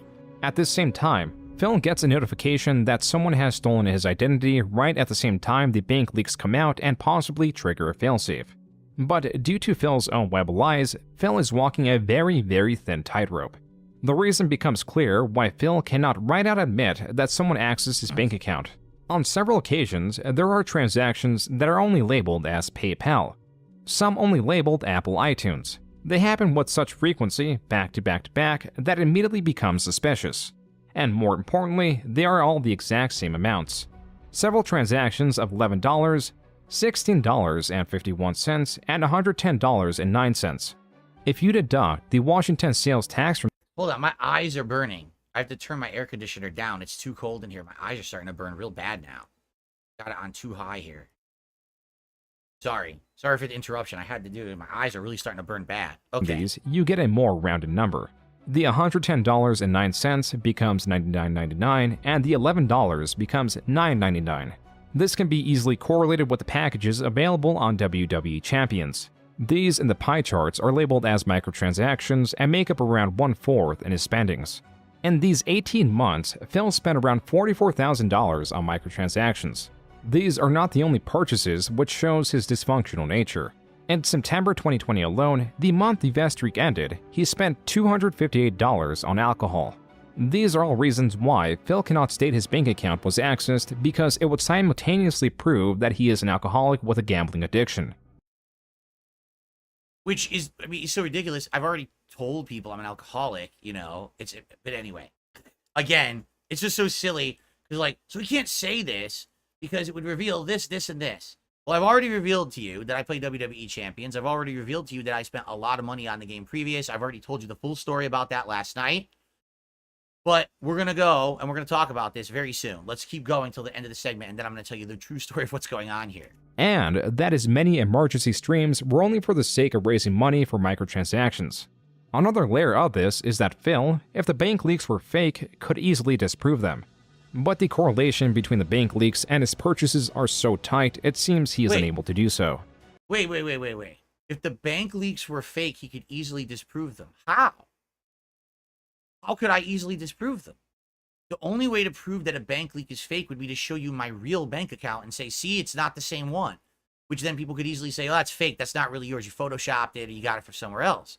How could I possibly ever prove that these bank leaks were fake? That doesn't make sense at all. There's actually no way to prove that the bank leaks are real or fake, because the only way to do that would be to show you my real information, which puts me at risk, and I'm never going to show you that, right? Never. So how that doesn't make any sense to me at all, what he just said. If anything, he said the bank statement to Craig, exactly, Mr. Reliable, send them to Craig, right? No, like, that's the opposite. You know what I'm saying? Like, these things that they're getting me with, right? The things that they get me with are things that, we got him because we're going to say something that we know the only way at all that he can disprove what we're saying is to open up information that will just hurt him further if we know it. So let's see if he's dumb enough to do it. That's exactly what's been going on in these situations, right? The WWE Champions thing. Man, I really hope one day he opens up his phone, he shows us all his shit, and he's screwed, right? Man, he bank leaks. Yeah, we'll say his bank stuff leaked, and then he'll have to show his real account, and then we got him again, right? That's exactly what they want me to do. That's the plan. It's either we besmirch him by saying the negative thing, or we tries to disprove it, we get the real information, and then we fuck him there anyway, right? That's exactly what this is, okay? So, all right, let's continue because we're almost done with the segment, and then I'll tell you the true story. So what he has done was just ignore it altogether. There is no way out of this one without a strong explanation, which Phil cannot muster. This was not even the wildest thing that came out in proximity of Phil this year. But you know, there is one stream. All right, so is that it for bank leaks? I think that might be it. Let's continue just to make sure. That, forgot to turn off the camera. Yeah. Do you know, have you seen that one? Well, I know of one. I dare not say the name. Nah, he doesn't deserve attention. He's a piece of shit. Yeah. It was not PewDiePie referencing Phil, it was this post on Kiwi Farms. Quote, Okay, I think I know what this is. So before we get to that, this is something completely different. This is something that was actually discussed the other day on my appearance on, Casino. A couple shout outs, and then we'll get to this, okay? Okay, cool. So, I received a $2.14 tip from the Poop Thrower. You kicked Craig's ass. He's an ass, richest dumb, hail to the king. You need to rematch LTG.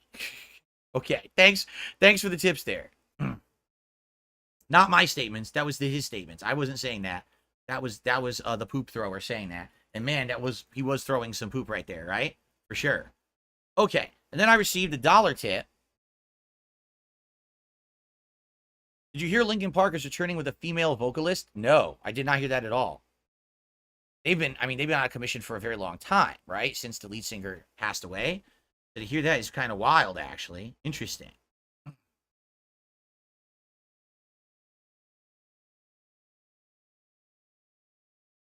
Okay, so this whole bank leak story, all right, is so ridiculous because it's not correct, all right? Those times that I'm referencing stuff on stream have nothing to do with these bank leaks, all right? So I'm going to tell you what really happened. Then I'm going to tell you what I think is going on with this, all right? And then we'll go from there. Now, I just want to say this ahead of time, all right? I've already publicly admitted to all of you in this very react that I played WWE Champions, that I spent quite a lot of money on that game, right? I admitted this publicly. Thousands of dollars. I'll admit it. I played thousands of dollars on WWE Champions, even on previous, previous games, mobile games. I did that too. I've already publicly admitted all of this, correct? And then I told you I sold the account off after, I don't remember exactly when, because I don't remember the timeline. I told you I tried to change my name a couple times. I couldn't get into a faction. I kept getting harassed by the detractors. I gave up. And then finally I sold it off. So I don't actually know when that was, honestly. I don't remember the time frame. But then after that, I started playing it again on a private account, which I have now on my phone, which is not an iPhone anymore. So everything's new. All right. There you go. So there you go. I've admitted to all of that yesterday. So here's the thing. If all that I've already admitted to, why would I lie about the bank leaks at all? This kind of almost lines up with that story, does it not? So if I said that one was true, there's no risk at me saying this is also true. This is a horrible federal crime that happened to me, correct? But I'm going to tell you right now, this isn't true. Okay? Here's what actually happened. One day, I wake up in the morning, and I look in my email, and I got a notification. And the notification is, your account has been overdrawn. Now, to my knowledge, I don't even have any money coming out of my bank account. All right? So this is not good. I'm like, what is going on? So I look at my bank account, and I see not one, but multiple payments are being withdrawn from my bank account, okay? From accounts that are legit accounts that I have, all right? I have these accounts. They're real accounts. It's not like someone found a way in there and stole the money. These are real accounts that have authorization that, you know, they can take money out of my bank account every month for various purposes. But out of nowhere, they are taking giant chunks of my money out of my bank account without my authorization. So just imagine this hypothetical, because this is not actually what it was. But let's say there's a utility you have every month, and you pay a certain amount every month. It's on auto pay. All of a sudden, that utility company takes $4,000 out of your bank account without your authorization. What the fuck? What was going on, right? So, whoa. And it wasn't one, it was multiple companies. And it all hit at once. So this was all done like on the same day. Okay? And I'm like, how is this possible? All right? So basically, I contacted everyone. I contacted the companies. I contacted my bank account. I contacted everything. Come to find out, someone had socially engineered a couple companies, which I had accounts with. All right? The only real reason, likely, that people knew I had these accounts is either, number one, because I'd already previously been doxxed, so everyone knew where I lived. So you kind of know where I am. You'll know, oh, this is a company that Phil may have an account with. This is a company Phil may have an account with because he kind of lives in this, you know exactly where he lives. I almost suspect maybe perhaps some of it might have come out during the bankruptcy. I don't know. Like, it could have been information that was published in the bankruptcy documents. I can't confirm or deny that. It's just a guess. Like, how would you know that I have accounts with certain companies unless, you know, it was published in the bankruptcy, right? So anyway, all this money is coming out and going to these things without my authorization. And I'm like, what the hell? So I'm overdrawn because 2 payments I don't owe. I don't owe these payments to these companies yet, but they're just taking all my money. So I talked to the companies, and essentially what they say to me is, so you're telling us you didn't call in and you didn't have this big conversation about this and that with the person on the line and tell them all this basic authorization information? Like, no, not at all. Wasn't me. So what happened was, with the information that's been doxed about me, so you're talking about my name, my phone numbers, not 1, 2 phone numbers that have been doxed before, my address, right? Basic info about me. These people were able to call in and actually impersonate me with these companies and socially engineer. It's not like, oh, they fooled an automated system. They socially engineered people on the phone to foolishly let these people have access to my account and make payments. Okay? Now, I actually have no idea if they had access to the accounts themselves or if they just had some dummy do a payment over the phone. Okay? But they did it regardless. So, number one, all right, one of the companies I refused to do business with further. Their behavior was actually completely unsatisfactory in the matter. I considered suing them, but I just didn't have the money to do it, so I just let it go. All right? The other company was very, very good working with me about it, and basically we have now stuff in place. All the companies I work with, I have security codes. I have 2-factor authorizations, every company. So that way no one could just impersonate me and try to fuck around with my stuff, right? I mean, that's pretty messed up that they could do that. So I had to put all this extra levels of security on top of everything. All right. Now, in the meantime, while all this was happening, I did call my bank account, company, my bank, and I explained, and they said, listen, you have everything on like auto. You need to basically get a new account because you have no idea. Maybe they're going to get access to other accounts you don't suspect, and they're going to try to take more money. So what they do is they just flag the account and shut it down. So my bank account got flagged and shut down. And what ended up happening was I had no access to any money for a while. All right. And now I have all these things set up that are auto pay, my mortgage, my car, my back taxes with the government, my tax attorney and other attorneys who I'm paying monthly. I'm doing all this stuff, right? And now I can't pay them because all my account has no money. It's frozen. I have no way to pay them anything. You can't send the IRS a PayPal, just so you know. It's not possible. You have to have a bank account to do it. So I'm screwed.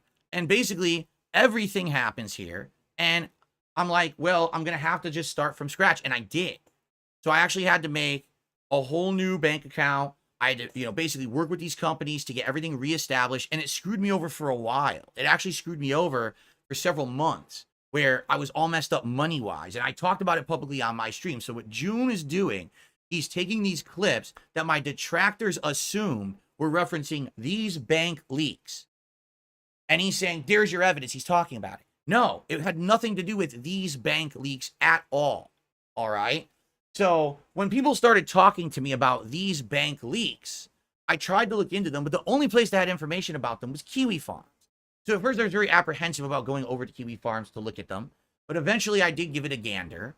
And from what I'm to understand, because by the time I got over there, excuse me, basically you didn't have access to any of the stuff that they were saying was the corroborating evidence. All right. Because let me put it in perspective.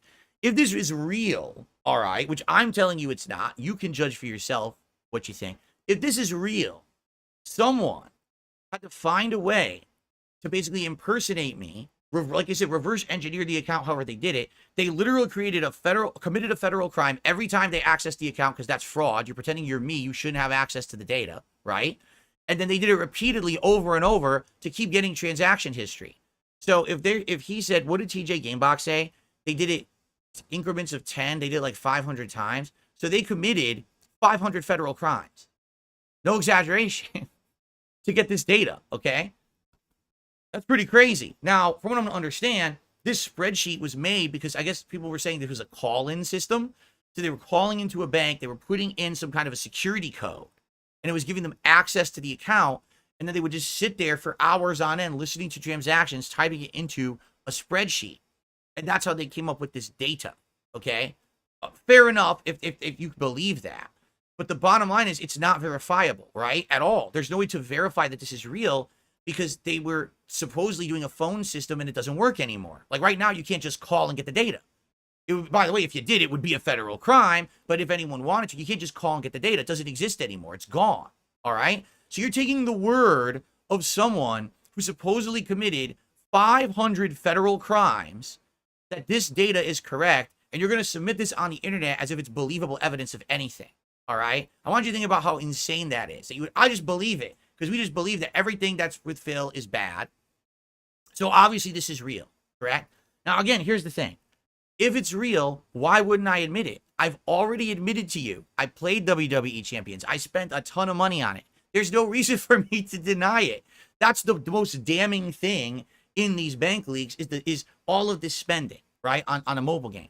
But I'm going to tell you this because I've already talked about it the other day and people listened on that stream. But now that I'm doing the big documentary react, allow me to explain to you why this makes absolutely no sense. I went through some of it. All right, I did. I'll admit it because I wanted to see why would people think that this is me. Okay, so first of all, there's 1 million of these iTunes transactions. Okay, and the reason that this is very suspect, all right, that you would think that this is real, all along the narrative of my detractors has been, well, Phil gets all these tips in every day, right, and then he immediately goes and he blows all that money on WWE Champions. Okay, well, my tips are in my PayPal account. which means if I was making these transactions in WWE Champions from the PayPal account, it would say PayPal transaction through my PayPal. It wouldn't show on my bank statement at all. It wouldn't show up at all. It would be all through PayPal.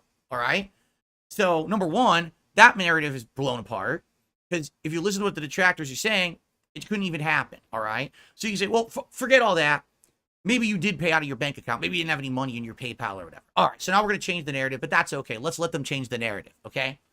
This is Apple iTunes, right? Each transaction, microtransaction. So here's the deal.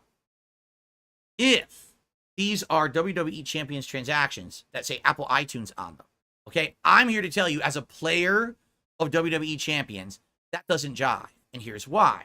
Increasingly more over the years, WWE Champions, as well as other mobile games, have tried to get people to spend less in their store in the game and more in third-party websites. I showed you this when I was playing WWE Champions last week right here on one of my streams. Well, actually, it was on DSP Gaming, but I showed you the web store.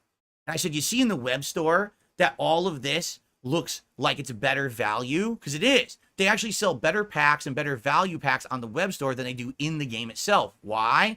Because when you buy something through the game, through iTunes or through the Google store, whatever it could be, they make less money because Apple, Google takes a cut of each transaction. You see? They don't want you to spend money through the game because then they lose out on money. But if you go to their third-party website and spend money, they get all that money. It goes directly to their pockets. Do you see?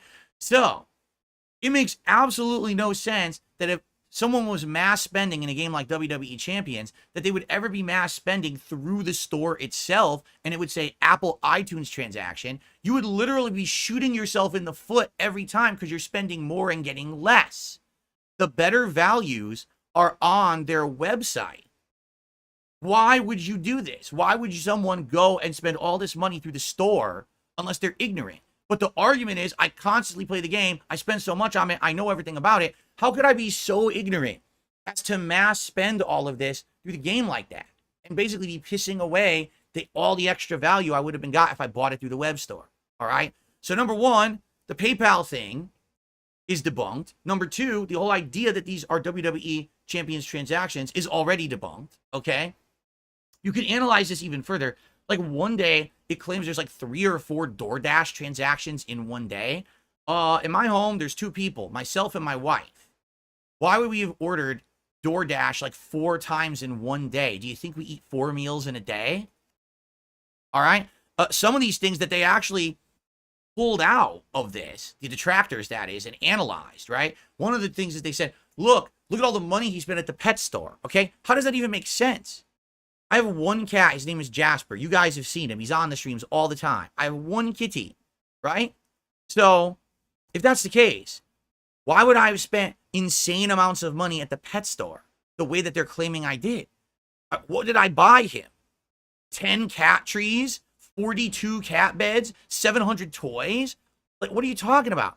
If you actually analyze this, it looks like this is someone who has a bunch of pets, who has a family, who is doing family spending, and someone in the house is spending a ton of money through iTunes on something, and you don't know what, right? It doesn't look like me. The stuff doesn't even corroborate. And the thing is, you can argue again. It's all circumstantial. You're correct. This entire thing is circumstantial. There's no way you could ever prove that this is real because it's a federal crime. It's literally not evidence of anything because the person who apparently got the information, if it really is real, committed 500 federal crimes to get it, and now there's no evidence left that it ever existed because it was through a phone system that doesn't work anymore. So how is the bank leaks a big thing? Honestly, like when you start actually looking at it and you analyze it, it makes no sense. And there's actually idiots in my chat right now saying, bro, come clean. Come clean to what? I already came clean. I played WWE Champions. I have played it. I spent lots of money on it in the past. That doesn't mean that every single thing in this documentary is real. All right? I have literally nothing to lose to tell you that this is real or fake. Do you understand? Like, I literally have nothing at all to lose. At all. I would tell you if it was real. I'm telling you right now, it's not. This is not the situation that I went through. I went through a really bad situation with social engineering. I got all my payments and all my accounts were screwed up. I had to get a whole new bank account. It has nothing to do with this whatsoever. All right? So this is the crazy thing, because they actually found a way to do it so that no one can corroborate it, no one can back it up, but everyone believes it anyway. I don't even know what else to say. I really don't even know what else to say. And what's funny is now you get a person, well, if you've already admitted to lying, well, how do you know we're not lying now? So then why are you here? You're watching me react to my own documentary. If you think every word coming out of my mouth is a lie, why are you here? That's a moot point. You're literally wasting your time, your breath saying that. If you already don't believe me, then it doesn't matter what I say. You'll never believe me, so fuck off, right? Like, what a dumb thing to say in my chat.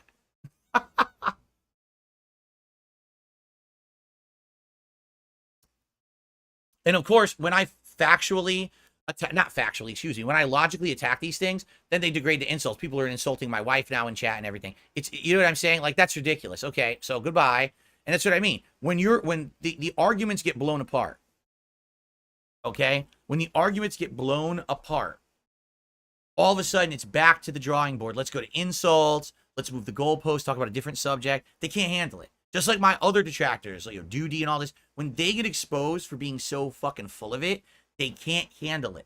They crumble, they fall, they felt themselves. So there you go. Oops, I have nothing to say. Let's go ahead and start insulting Phil, right?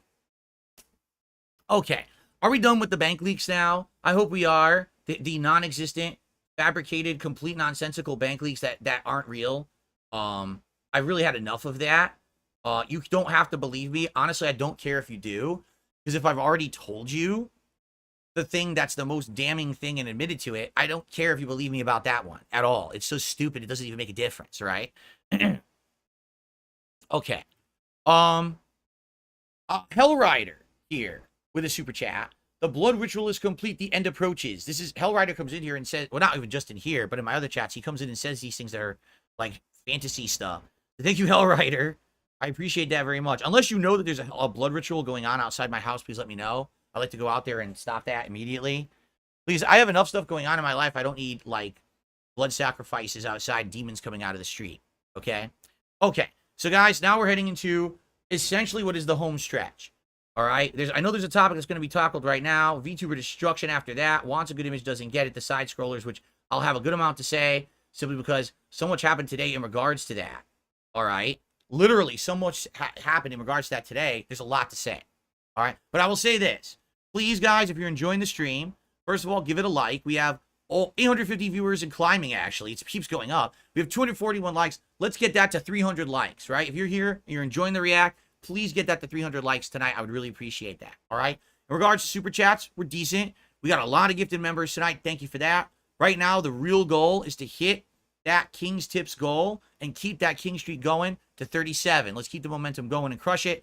We only have 30 bucks, but the night's not over. Last night, a lot of people actually contributed at the last minute. I don't know if that's what you guys are doing tonight or not. I don't know. But let's keep it going, shall we? All right, here we go.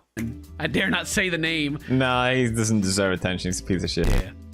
It was not PewDiePie referencing Phil. It was this post on Keep. So I have something big to say about this, okay? And I'm just going to play the entire segment, and then when he moves past it, then I'm going to say my statement on this one, okay? Here we go. Farms. Quote, let me preface with this. I know I'm a degenerate, but curiosity got the better of me, and I ended up seeing Officer Sanders IRL. I think I may be traumatized. The autism was just that bad. I got a room which I told her she could stay the night in, so she brought her hobo pack. She had a panic attack shortly after, so we had to talk for an hour to bring her down. Out of nowhere, she started talking about her sister and brought up one Phil Brunel. She had a container of Kool-Aid mix, so she added some to a bottle of water and was drinking from it. But for some reason, she thought it would be a good idea to add it to her bath and ended up trashing the bathtub.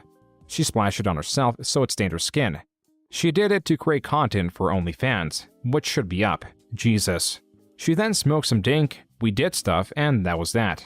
I need to reevaluate my life choices. Unquote. If it weren't for the pictures, this would be seldom believable. But as evidence was brought forth, it was clear that a troll had slept with Phil's sister-in-law. This really only scratches the surface of the rabbit hole pertaining to Phil's extended family. As for Phil himself, by 2022, he had survived many generations of YouTube and was being exposed to the newest generation of users and creators. A type of these creators fall under the category. All right, he's already done with it. So I have a public statement to make, all right? And this is my final word on this subject, so I need to make this abundantly clear, okay? My wife, as you know, has had limited to no contact with my content here on the internet, okay? Really, she has almost none, right? Just because we're married doesn't mean I think in anyone's, you know, rational minds that she's fair game to have things happen with other people of her relation, all right? Now, I'm going to make a public statement here. My wife has absolutely, positively no contact whatsoever with any of her family members for a reason. There's things that happened in the past that were traumatic, all right? And she doesn't want to have contact with any of her family members for the rest of her life. She's made that abundantly clear to me that she's done with it. This is her life now here with me. This is it. This is what we're going to do for the rest of our lives. And I am okay with that. I mean, it would be nice to have another side of the family to be involved in our lives, but it's never going to happen because of these traumatic events that have happened in my wife's past. Okay? Period. Like, literally, that's where it ends. Period. You saw what just happened, right? Like, we have no contact at all with any of her family members whatsoever. Since the day she moved in with me in 2018, we've literally never spoken to one of her relatives. We don't want to. It's none of our business to have involvement with them. She doesn't want to, right? So anything you've heard, anything you've seen, any time that you heard that a detractor, you know, has done something in regards to, you know, one of her family members, anything. We have absolutely zero involvement in it. It doesn't concern us, and it doesn't affect us in any way, shape, or form. Period. All right? So when these morons throw money at people and or say that this is going to happen and that's going to happen, none of that stuff will ever happen. All right? We have no involvement in any of it. Okay? To us, this is life. This is our family unit. It's me and my wife, Jasper Kitty. That's our family unit. That's going to be our family unit. Now, I have my parents on my side that I talk to every week and stuff like that. But we're talking about her side. Nothing. Zero. I just want you to think how insane that is, right? So they're going to do stuff like that, right? And they're doing this stuff, and they're like, ha, ha, ha, it's going to get... It doesn't affect us at all. We don't talk to these people at all. Zero contact. And we don't want to ever. So that's the statement I'm making. Literally, that is such a messed up story, and I just heard about that recently, which I didn't even know about this, and I'm like, that's like beyond effed up stuff, and I have nothing to do with it. My wife has nothing to do with it. We want no involvement in it whatsoever. All right? Done. That's it. That's all I have to say on it. Moving on. That shouldn't even really be in the doc because it has nothing to do with us. You know what I mean? At all. I think that's why Joon glossed over it, because he probably said, oh my God, I can't believe that happened. I'll at least mention it, but it has nothing to do with us whatsoever. Okay? All right, let's continue. Virtual YouTubers, or Vtubers for short. They are notable for their cutesy anime avatars. The juxtaposition between their and Phil's persona makes for an interesting watch. I'm here. What's hilarious is I know nothing whatsoever about this at all. I have no clue what we're about to watch. I never had any interaction with a VTuber, I think, ever. Maybe like on Twitter once, ages ago. Never once. So I don't know anything about this. We're gonna name Phil. Why is it so loud? Let's name him. The Christian begins. Too loud. Yeah. You're gonna look up at you like, huh? It's way too loud. It's like blaring You are loud now on my TV. Phil, and you fill one. Phil's.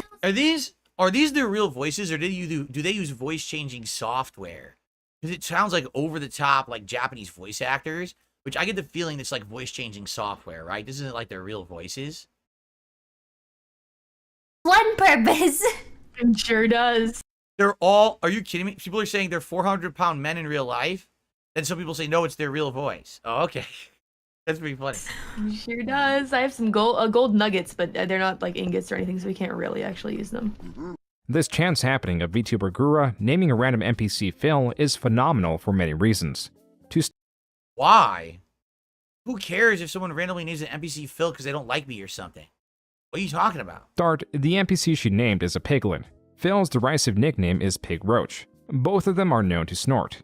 Gura also has a piglin trapped in a cage, which is a rather insulting position to be in. The in-game purpose of trapping this NPC is to utilize a mechanic that allows players to exchange gold ingots for random items from the piglin. The piglin will also attack you if you are not wearing a gold item. This greed and desire for gold from the NPC is just another reason this chance occurrence is remarkable. I'm gonna get gold out of you, Phil. I'm gonna get all types of goodies out of you, Phil. That's creepy. That sounds creepy as shit. Are you kidding me? The way she said that? That was disturbing as hell. It is also standard that VTubers, unlike any other content creator, mock Phil. It's a good old DSP, the guy who can't complete a game. You know, it's honestly... The guy who can't complete a game, I've probably completed more games than any fucking player besides, like, speedrunners. What in the holy hell is this guy even? See what I mean about the misconceptions about me that make no sense? I'm one of the most prolific YouTubers, and I've beaten almost every single game I've ever played, unless my audience begged me not to keep playing it. That doesn't make any sense at all what he just said. It's honestly a wonder that DSP is still around to this day. He's like a relic. He belongs in a museum. Should I do it? It's honestly a wonder that DSP is around to this day. He's like a relic in a museum. I mean...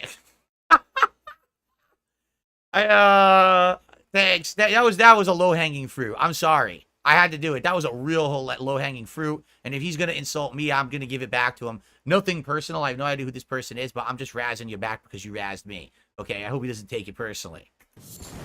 He's made his career entirely off being bad and horrible. Entirely off of horrible things.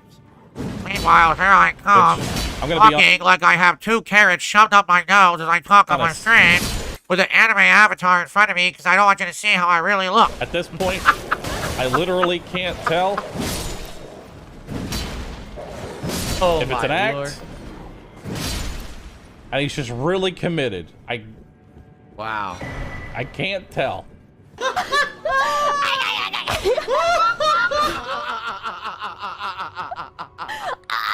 do you even do that? But that's the problem with DSP, is he blames everybody else for his problems instead of just recognizing the problem and then... That's correct. I just blame absolutely everyone around me. I have never fessed up to anything that I've ever done ever. Absolutely, positively correct. What's the name of this stream again? Where's it? Anyway, so Avarice has done a $10 super chat, says you won versus Sidescrollers. Well, thank you. I'm glad that you feel that way. I appreciate that contribution, Avarice.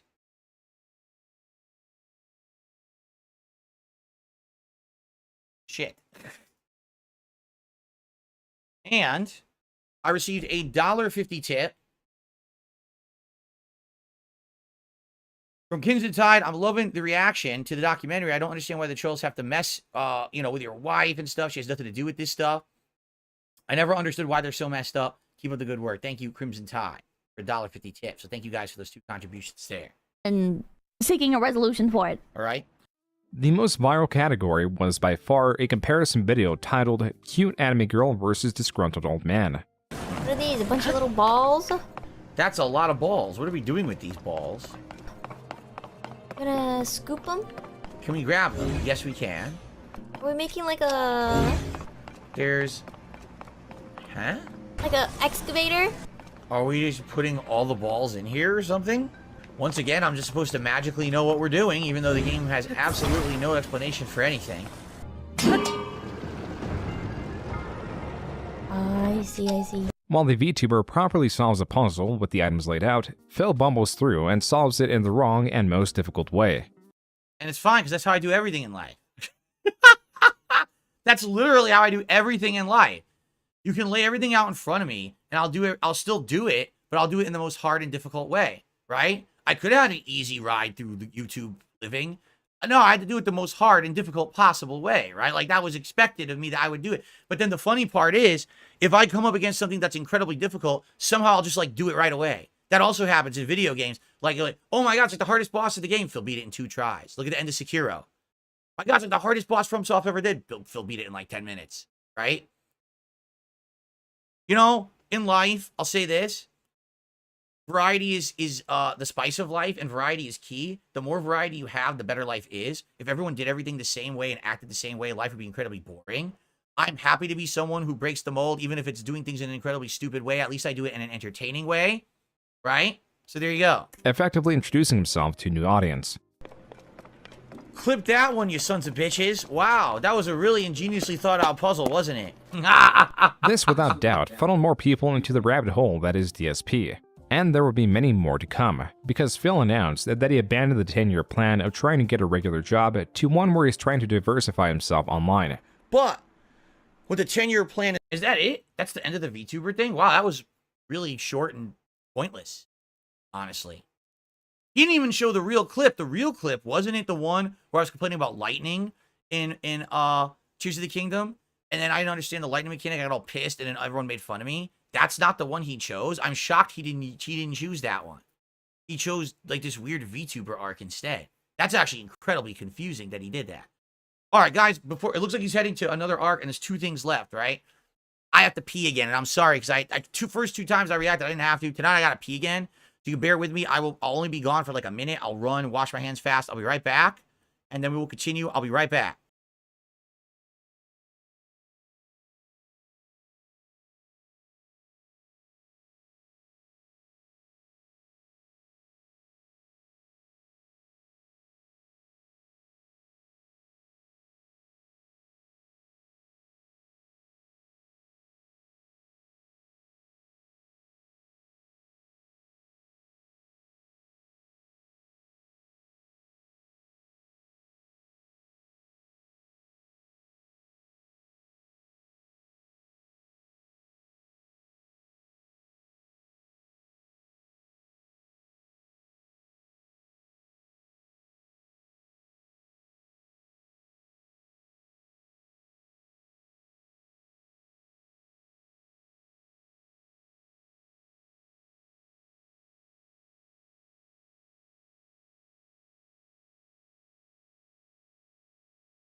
All right, so this will be the final hour for tonight, and this will be actually the end of my react to my own documentary. So thank you guys for being along the way. This has been an endeavor, huh? I mean, seriously, this is like almost 12 hours of content that I've done over the course of this week. I'm happy. When we are done tonight, all right, when we are done tonight, we will absolutely be completely done with all of this stuff. I'm not going to be constantly, I'm going to joke about it. I'll joke about WWE Champions, and maybe we'll play the game together on the new account, and, you know, we could joke about all this bullshit, but it's in my rear view. Do you understand? After tonight, we are absolutely done with it, all right? I'm moving forward positively, okay? Cool? So, last thing, I will not mention this again till the end of the show. Please tonight support the stream. Give it a like if you're enjoying it. We're at 264. Let's get to 300 likes tonight, guys. We have 840 people on the stream. It would be great to get to 300 by the end of the night. Thank you for the super chats. Thank you for the memberships. Those are all great. But we are trying to hit that tips goal of 150 to get the King Streak 37, to crush it again, to make it rain again, and to keep the positivity going. So if you were going to contribute, please tip, you know, in the next hour or so as we finish this up. Okay? All right, here we go. Thank you guys so very much. And I will shout it out when it comes in, if it does. Thank you. And has essentially evolved into is within 10 years, diversify myself enough on the internet that now I'm not just the gamer guy anymore, right? Now I'm known for other things, right? Which I am. Actually, if you take a look at what's been going on the last month and a half, I'm not just known for gameplay anymore. Now people are coming by the Level 1 podcast every day to hear about hot topics, to see me felt my detractors, to see who I'm interviewing today. You're seeing me go do some appearances on other shows. I'm doing reacts. I'm doing all kinds of fun stuff, right? And this is exactly what I was planning on doing all along, right? You watch my podcast. You can come to a react event. You could see Phil do other shit and not even care about the gameplay. And that's all well and good. There was a major refocusing on Phil's image via a greater focus on his request of donations. Reddit post after popular Reddit post, discussion of Phil's ungratefulness and constant requests for donations were on an uptick. In October, it was found that in 8 hours, within 6 tweets, Phil was constantly petitioning for more money. Even moments where he got some goodwill were instantly tossed aside. I 100% completely agree. This arc he's going to go on now is essentially the arc where I started just non-stop talking about money. This is what Moist Critical rightly has called me out for. I wonder if he has that moment in here. And this was like a wake-up call for me when this happened, because I was like, I got to change this. This is fucked up. When I finally looked at myself in the mirror and I saw what I was doing on my streams and people started calling this out, I was like, I really shouldn't be constantly doing this. This is ridiculous. You know? Like this react stream where Phil finally reacts to the 2015 John Rambo podcast. A criticism within this podcast is how Phil monetizes everything. And since this react was a goal and Phil wanted to avoid proving John Rambo right, he states this. And I have actively decided that today, since I will be doing this react event, that I am not monetizing it at all. There will be no advertisements on this stream. There are no advertisements on these on-demand videos on YouTube at all.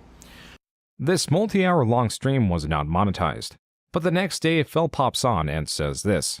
The only times that I monetized anything that entire day when I did a 12-hour marathon was the pre-stream and a Feasting with the King video. Sadly, that didn't really do much. So effectively, that was kind of a dead day for me when it comes to business, which is fine. I was expecting that. But today, what I was hoping is that there would be a rallying on my streams of people to come and support, and it didn't happen. In fact, today was an abnormally slow day, even for a weekend. This is where Phil was at. Similarly, there was a very important keyword, slowest. This is very important because typing it into PicPigGo shows that the word is primarily used in one way. Every time I play it, it ends up being the slowest stream of the week when it comes to support, and it's always my slowest night, you know? In conclusion of Earthbound, it was one of the... I would think tips and support would have been more frequent than slowest, though. The slowest is only when I'm saying, like, the thing it really was the slowest of a time period. I guarantee you I said things like tips, support, things like that way more than I ever said slowest. This seems like it's arguing about semantics. I understand the argument, but the semantics are kind of silly in my opinion here. But I get the argument. Yes, too much asking for stuff. 100%. I received a $10 tip. It's just a $10 tip, nothing attached to it, no message. Thank you, whoever that was. I appreciate the $10 tip very much. Remember, if you do want me to give a name and shout out, you must include that in the body of the tip. I know that we have some relative newcomers coming by to my content recently. You may not know that. Unlike YouTube, it doesn't just come through automatically. But thank you, whoever that was. $10 tip, greatly appreciate it. And that gets us up to 41 out of the 150 goal for tonight. Thank you so very much. Let's continue. Slowest streams I've ever done, which really sucks. This is one of the slowest days I've had in months. The Call of Duty stream today was one of the slowest streams I've done in ages. I don't know what happened there. Support of the stream was always hit or miss. Sometimes it'd be one of the slowest streams I ever did in a week. Now, this was never really a secret. It was just being discussed more because Phil didn't care to mask it, and the tips tracker would not allow him to form a more complex excuse for why he needed more money. The discussion of Phil eventually found its way to Critical Stream, which came secondary to the discussion of a different creator. Obviously, I want to finish it. Here we go. You know, but I toughed it out for you guys tonight, and I got nothing out of it. He then goes on to say, like, he doesn't even know if he'll be able to afford Gotham Knights on Friday because no one has donated enough, and he's not sure if they'll donate enough tomorrow. If Phil's objective was to reimagine himself, he was doing a rather poor job of it. And in the middle of all this, he made a terrible mistake. Uh-oh. Well, hello everyone, and welcome. Oh, this wasn't a terrible mistake at all. This is when people saw WWE Champions on my phone, which again is like, all right. At this point, this is what, 2022, 2020. I don't even know when this is. This is 2022. It's definitely 2022 because they asked me about this during the Sidescrollers interview, right? At this point, I'm gonna be honest with you guys. I just don't really care that much anymore. You get to a point where it's like, so what? Did I play it? And then immediately someone called me out on it and says, what was that? And I said, it was WWE Champions. I like right away the next day. I said, yeah, that was WWE Champions. If I really cared, wouldn't I have like pulled the video or said, you know what I mean? I didn't care at this point. You get to the point where you're so punch drunk. You know what I'm saying? You're so punch drunk over shit that you just don't care anymore. All right, you don't. And I got so punch drunk, I didn't give two fucks. That even had shown in the video. I was like, I don't care. I was looking at my cute Jasper Kitty in the chair. I didn't care about the stupid screen of WWE Champions over there. You know what I mean? Daily Wrap. No, this was the Daily Wrap because someone says you were playing it during the stream. No, the Daily Wrap is a video I film offline after I'm done at the end of the day. And sometimes WWE Champions has events going on that you have to do during certain periods. So this was a thing where I was, doing the event. And I needed to play it during the time. I was playing some of it, and then I was like, oh, I'm going to do my Daily Wrap quick. And Jasper jumped in the room and did this, and he got all my attention. I'd forgotten the phone was there and open. And at the end of the day, when I uploaded it, I was like, I don't care. Phil's desk was his phone. On his phone was a rather familiar-looking layout. As was quickly pieced together, Phil was logged into WWE Champions. Correct. The game he states he did not play since 2018 because they were a waste of time and money. Oh, I don't know if I said I didn't play it since 2018, but I definitely had been saying I wasn't playing it. So absolutely, it's a gotcha moment. Yep. Time after time, Phil lied about not playing WWE Champions, but was finally caught in this lie. This did have a silver lining. His screen was too far off to make out a name, and so while it's irrefutably confirmed that Phil was actively playing it, Phil was now stating that he was playing it under a different account and that he wasn't the infamous Down from the Rafters. This had reached a state that existing evidence hardly did anything. Most were already convinced that Phil had a mobile gaming addiction, and those unwilling to engage with the evidence were already unreachable in their misplaced trust of Phil, who lives in contradiction. I guess for some people, honesty is not the best policy. To some people, lie, I guess. I don't know. You have to be a moron. I'm sorry. I mean, how dumb can you be to not understand that being honest about something, right, is the right thing to do? Oh my God, something happened with Jasper. I could completely lie to you guys to try to get sympathy and make money. I'm not going to fucking do that. I'm going to be honest and upfront with you. I'm not going to ever lie to you and tell you things that aren't true because I'm not that kind of person. But for some people, that's not good enough, I guess. The truth. I work for more Whatever. Clinic. I Fuck came those here to people. help you. We know you're spreading the plague. Phil lies so much, it is hard to know what is fake or fact. His bankruptcy files remain king due to them being legal forms. Then you have lesser evidence like the Discord screenshots or even the bank leaks that could theoretically be faked, but the coordination and dedication would make these chances minuscule. Yet Phil gravitates more towards wild theories himself as a way to represent them and paint the Detractor community poorly as a way to also dismiss the valid criticism. And this somewhat works with his fans who have been doxxed, are people with disabilities, are socially inept, or are just lonely. Yeah. I think he has autism. And this is coming from someone who has it. Because I've got a low level of autism. Okay. Asperger's, which... What does this have to do with anything? He's interviewing someone who says they're my fan, who says they have low-level autism and thinks that I'm autistic. What does this have to do with anything? Right? Like, this is like the most superfluous part of the entire documentary, I think. Right now, this very moment. It's completely unverifiable what's going on right here. You don't know if this really is a fan or not. You know what I'm saying? I just... What is going on? Normally call this, guys.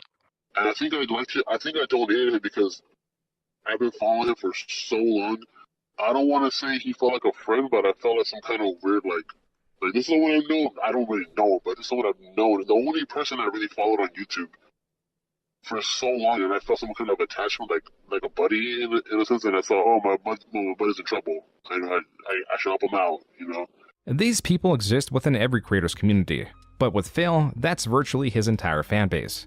Phil once did have a diverse viewer base, but as his infamy grew and his content stagnated, the only thing he offered is consistency. That really means nothing when levied against other content creators. But consistency to someone who is different is what keeps Phil online. To these people, Phil is very interactive. He is a friend. Or in just the perspective of his content, he is reliable and he is consistent. They have ingrained a habit of watching Phil's content into their daily lives for the past 15 years. The harassment and constant doxing by trolls does scare some of them away, but other times it may strengthen their attachment to Phil. And attachment is a very strong thing, because when Phil says he is in need, they're willing to help out. Have you ever donated any money to Phil? Yeah, I mean, I say over the past 5 years, it's probably about $400. I followed a lot of content creators, but the thing is, I don't support them with money. Now that I'm thinking about it, I've never once supported any of them with not even a subscription. I think Phil's the only one I've ever subscribed to. I never thought this out loud or even thought about it, so just now I've never donated to any of them. These interviews are not entirely representative of Phil's fanbase, as there were only a handful willing to reach out.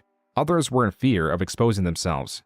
There are, however, endless examples of Phil turning fans into ex-fans.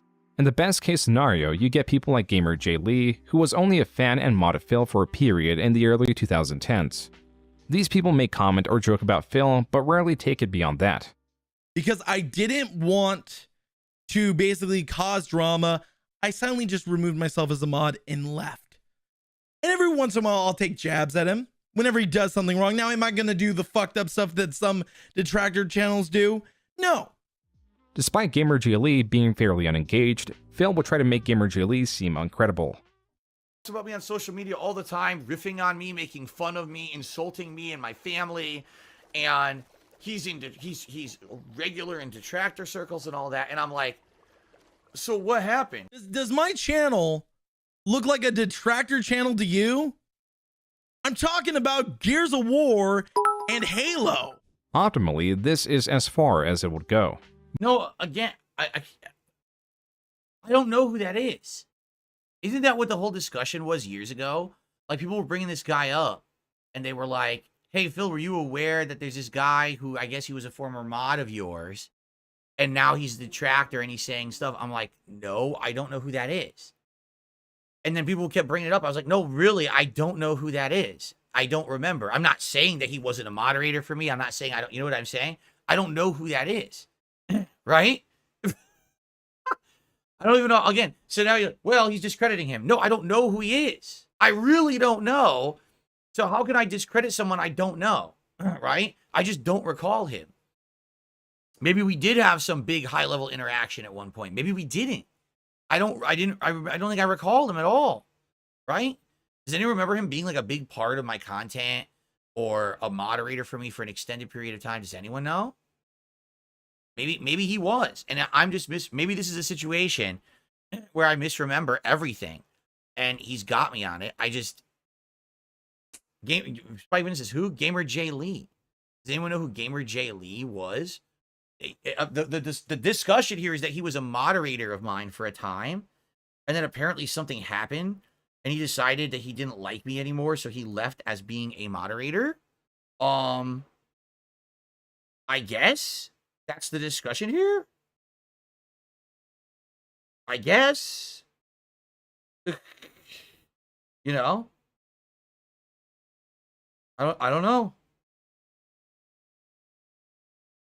I don't know. All right, let's continue. We're almost done, by the way. Wow, we're definitely going to finish it. Okay. But when you factor in, this happens to his most dedicated fans, that experience is sliding directly from Phil. Koei says, I think he met you IRL at an event you were with John Rambo at in person, so he's really old school. Oh my God. Well, I mean, no wonder. Like, literally, no wonder I don't know who he is. I mean, that sounds like it's really long back. Maybe with, like, my original group of mods and stuff. Maybe that's why I never understood it. That definitely could be why. Okay. Those intense people, like his fans, have disabilities, are socially inept, or are just lonely, will take their obsession and twist them against Phil. Even when you denounce that and call him out on his bullshit, there's still a chance you'll get caught up in the crossfire, because there's a lot of people like Mighty D and stuff that are great detractor content creators that make great stuff like Snort Brunel and so on and so forth. But then there's the mentally deranged ones, and I gotta say that they are mentally fucking disturbed. The way they will take this and twist it to try and basically do life ruination, even for people that denounce Phil. It's disturbing. This is how you get people that swat him, dox his fans, DDoS his internet, mess with his internet as an alleged employee of Comcast, sleep with his sister-in-law, contact Phil's father to expose Phil, and totes doxing Phil's neighbors and anyone around him as an achievement. What's more, if Phil is several thousand miles away from his family, has long lost connection with friends, and that single only personal refuge is his wife, means his personality curtails around these people. And being in the middle of the vortex, as it is called, means that his words carry much weight from appreciation towards his fans or hate towards his enemies. This has been Phil's life for the past decade and has made him a dull knife. That's why the Sidescrollers interview was catastrophic for Phil. Keeping in mind that Phil will only allow himself to be interviewed by those that are not knowledgeable of his expansive history, he accepted an interview by Stuttering Craig, a co-founder of Scrotac that has gravitated towards podcast-style shows and gaming coverage. Stuttering Craig was not very familiar with Phil, and as with anyone covering Phil, he was bombarded by messages of people trying to inform him of what kind of person Phil is. As a response, Craig was trying to temper expectations. And while he would do research for the interview, Craig was making it clear that he was not interviewing Phil with a pre-established stance or to destroy Phil's image. There are some people who won't be happy unless I just bring Darkside Phil to his knees, crying and bawling, and it's like they're going insane. Like they are insane. Phil has put out guidelines, and Craig has paid Phil. What? What are you talking about? What? It's amazing. Craig's well, it's funny because people are saying Craig got his just desserts today. You can skip this part. No, what we have to do is we have to watch the part, because then I have to tell you about the follow-up that happened today. If you don't know, I interviewed him on DSP Gaming today earlier. It did not go well for him at all. It was really bad for him, actually. But let's go and get to that. Lack of commitment towards hating Phil was causing the more paranoid detractors to develop theories. Craig's confusion towards these unsubstantiated theories brought even more paranoia into the mix. At one point, a user even just doxed Craig, quote, just in case something sketchy happens, yeah, unquote. For what? And then the interview came. Live to around 2,000 people, Stuttering Craig and Adam Krigler introduced themselves before introducing Phil. So I guess with all that said, let's get into this. I'm excited to bring on Darkside Phil. Phil, how are you? Holy crap. Phil, for the first 30 minutes or so, begins with constant flattery, saying he is a big fan of the show and doesn't miss an episode. While the hosts are appreciative of Phil's words, it's clear they are not swayed by them. As Phil tries to use his time online as expertise, his statements are being challenged. When you've been around as long as me, you realize you get people from all over the world and for different reasons. If I were to, but are they sticking? Are they staying though? Because you know, if you have 500 people come in and they're just kind of coming out, that's actually bad for the algorithm. That's bad. You want people to stay and subscribe. A big part of Phil wanting to reimagine himself is to get away from controversial jokes about race. By the way, for the record, I have not watched the interview back since it happened. Not once. I didn't watch any of it at all. Since then, it was such a long, arduous endeavor. I never went back and rewatched it ever. So. Or even just conversation about his finances. Phil likely didn't know that the host had evidence of Phil still doing both, which is when the tone of the interview starkly changed. But I want to bring up, like, there's still jokes that are made that that don't necessarily, like, they don't fit today. And I want to play one for you really quick and just kind of get your reaction to this. Okay, so this is not a racial joke in any way, shape, or form. It's only formed in the form of a racial joke by those who want to make me look bad. There's nothing racial even described in the joke. All right, but let's play it and let's see. This is yeah. So you know where this is going, and I want to watch this so we all understand what's going on here. Make this quick.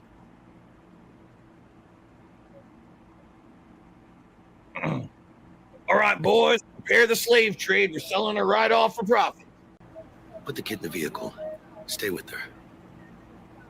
That's right. She's too valuable to escape. She's worth lots of money. Phil tried to... It's a joke about child slavery in a slave trade. You may not even realize, and you can say it's a bad joke. It's not a racial joke whatsoever. Did you know that here in Washington State, human actual trafficking is huge. It's a huge problem here in this state. So I read news stories about it all the time and stuff. And I make the joke, and it has absolutely nothing to do with slavery or the color of the person's skin. It has to do with like child trafficking, which is actually a big problem here. Okay. So I make the joke, and of course, immediately everyone misunderstands the joke and says, wow, that's terrible. How could you make the joke? And I was like, well, whatever. I already made it. Right? It wasn't meant to be offensive. Those are the kind of jokes that way back in the day you would make all the time. No one would care. Everyone would shrug it off and say, it's an extreme joke, because you laugh at that joke. Right? Some people would say it's bad, but it was like 1 out of 4,000 people would actually say something about that. Right? But basically, like, yeah, that's one example. And here's the funny part about it. So the reason that they singled out that example is because it's literally the only example you could have of something like that in like many years. But it's the one my detractors sent to Craig and said, you got to give him a gotcha moment in the interview with this moment. Even though it was literally the rarity that I would ever make a joke like that. All right. So here's the gotcha moment, right? Okay. What I really should have said was, it was a bad joke, but now show me 5 more from the last 5 years. And they would have sat there and said, humana. You said nothing.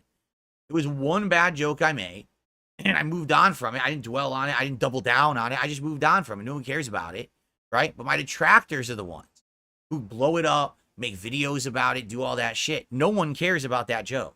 It wasn't a racial joke in any way, shape, or form. It wasn't meant to be, but that's how my detractors spun it, because they said that would be the most damaging to Phil. So that's what I should have said. But if I remember correctly, I think I basically just spun it and said, it's not a racial joke. I don't know what you're talking about. Grasp at anything to defend himself, stating that it was out of context, that the girl's race wasn't even a factor he considered when he made the joke. That's and right. that in today's standards, that joke is somewhat acceptable. None of Phil's rhetoric was convincing. In fact, his constant jumping to different, sometimes contradictory points were putting the host on offense. The $5,000 business expense thing has been talked about by your detractors quite a bit. They say, what could you possibly be spending $5,000 on? Look, expenses that a tax attorney wants to know you're spending every month. Geez, your mortgage, because if you work from home, I guess that's part of it. I don't know. Again, I'm not a tax guy, but your cost of your. They're asking me to break down my business expenses live on stream. I can't do that. I don't have data in front of me. So I'm misspeaking out of my butt. Like, no, I'm pretty sure your mortgage isn't considered part of your business expenses every month. I don't think so, right? I know for a fact that this office is considered a tax write-off because of it's in my home, but it's where I work from. But again, I'm not a tax expert. This is why I have a tax person who I pay, and I give all the data, and then they do it. So why are you grilling me on this in the interview when I don't have, I'm not going to have the data. I'm not going to pull open my fucking tax returns and start itemizing my things for you in the interview, right? I mean, they have the right to ask it, but they're not going to get a good answer. It's just it's a silly question, another gotcha question for my detractors to ask in the interview that you're not going to get a good answer for. Your mortgage, all of your utility bills that apply to you operating the business. Correct. Hold on, Phil, you've been doing this for 17 years and you don't know what your business expenses are? You don't know what you get tax write-offs on and stuff? I mean, like...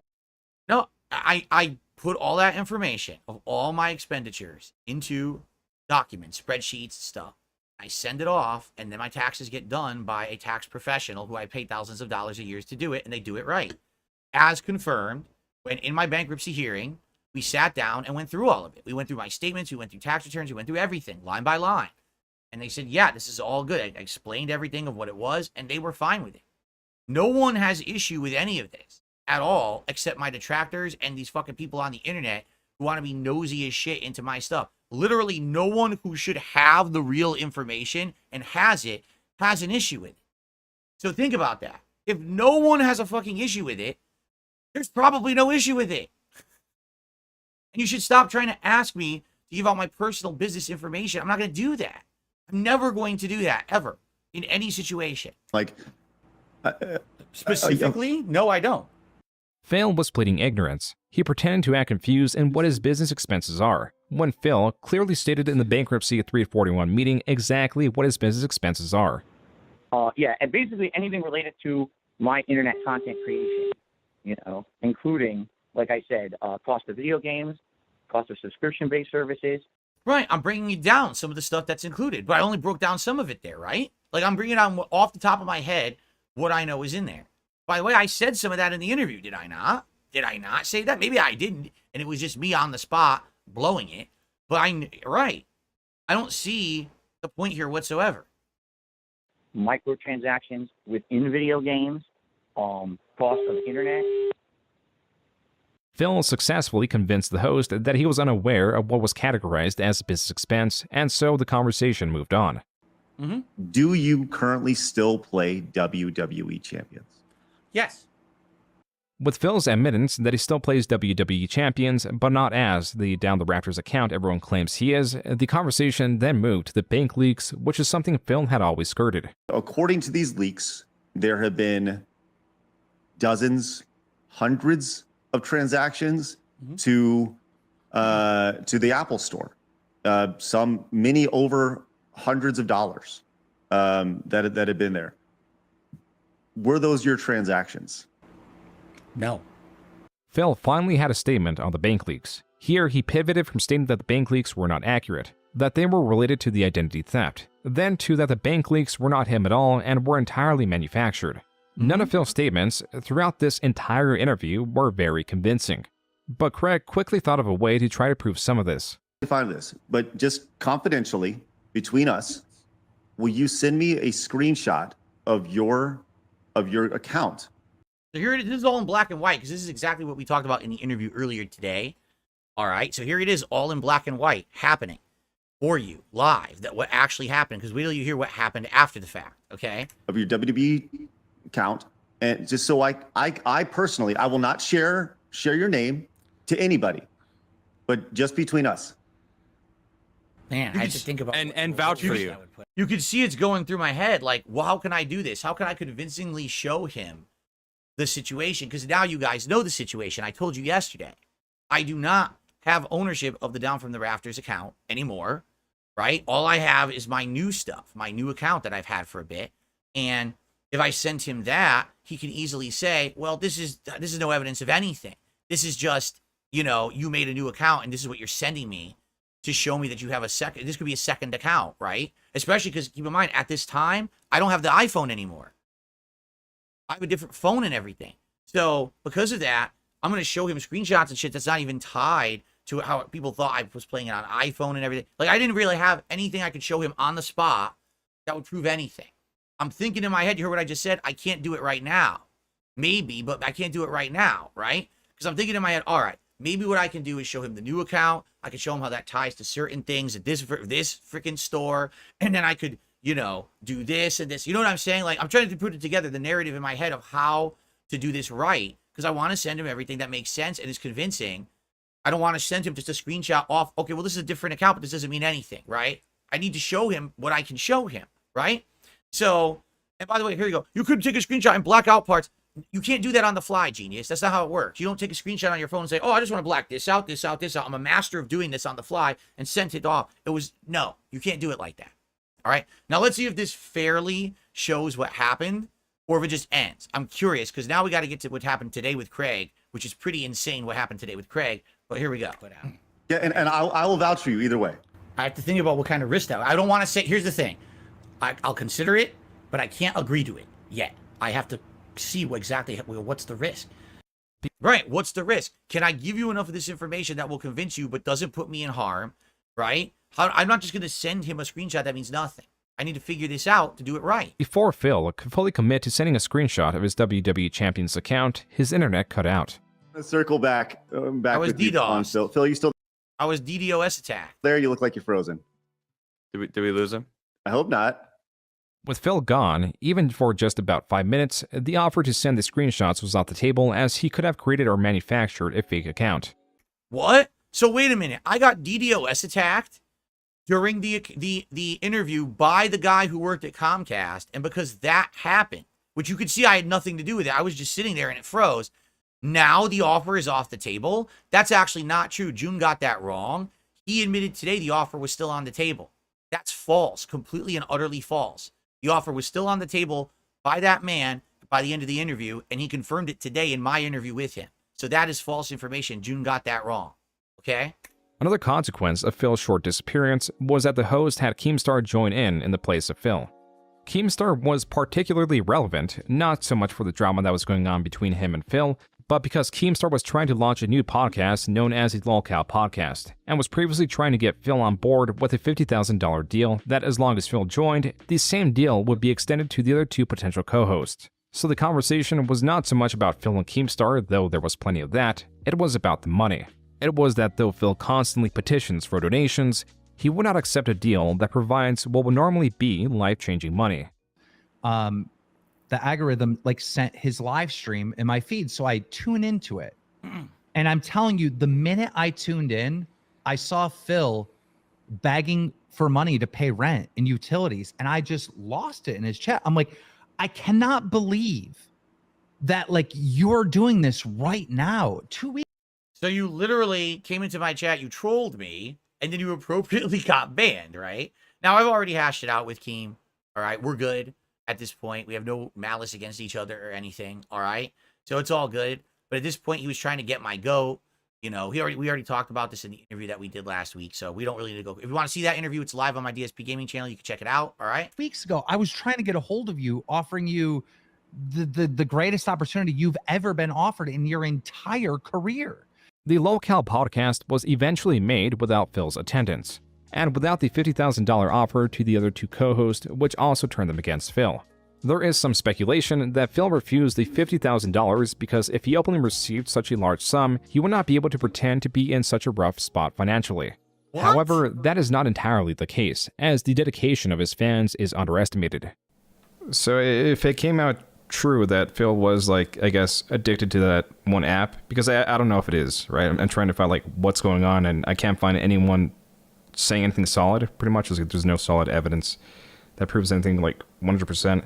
But if it did come out, would it not change anything for you? I mean, I feel a bit hurt because he does often.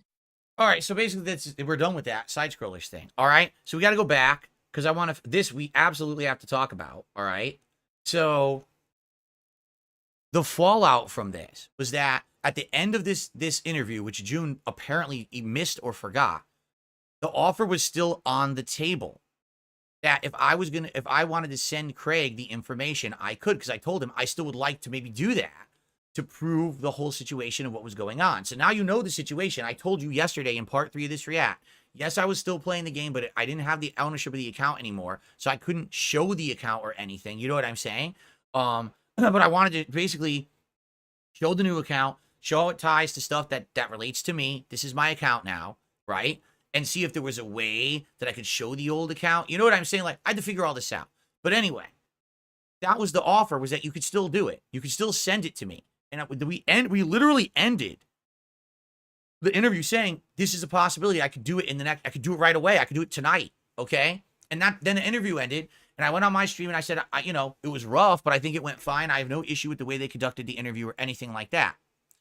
So that night, and this is all documented by Craig. Craig literally read all these emails I'm about to tell you about live on my interview today from his own documents. He read them. So go watch the interview on my DSP gaming channel if you want to corroborate what I'm saying right now. So Craig, literally, I sent him an email right after this. Probably, I would say,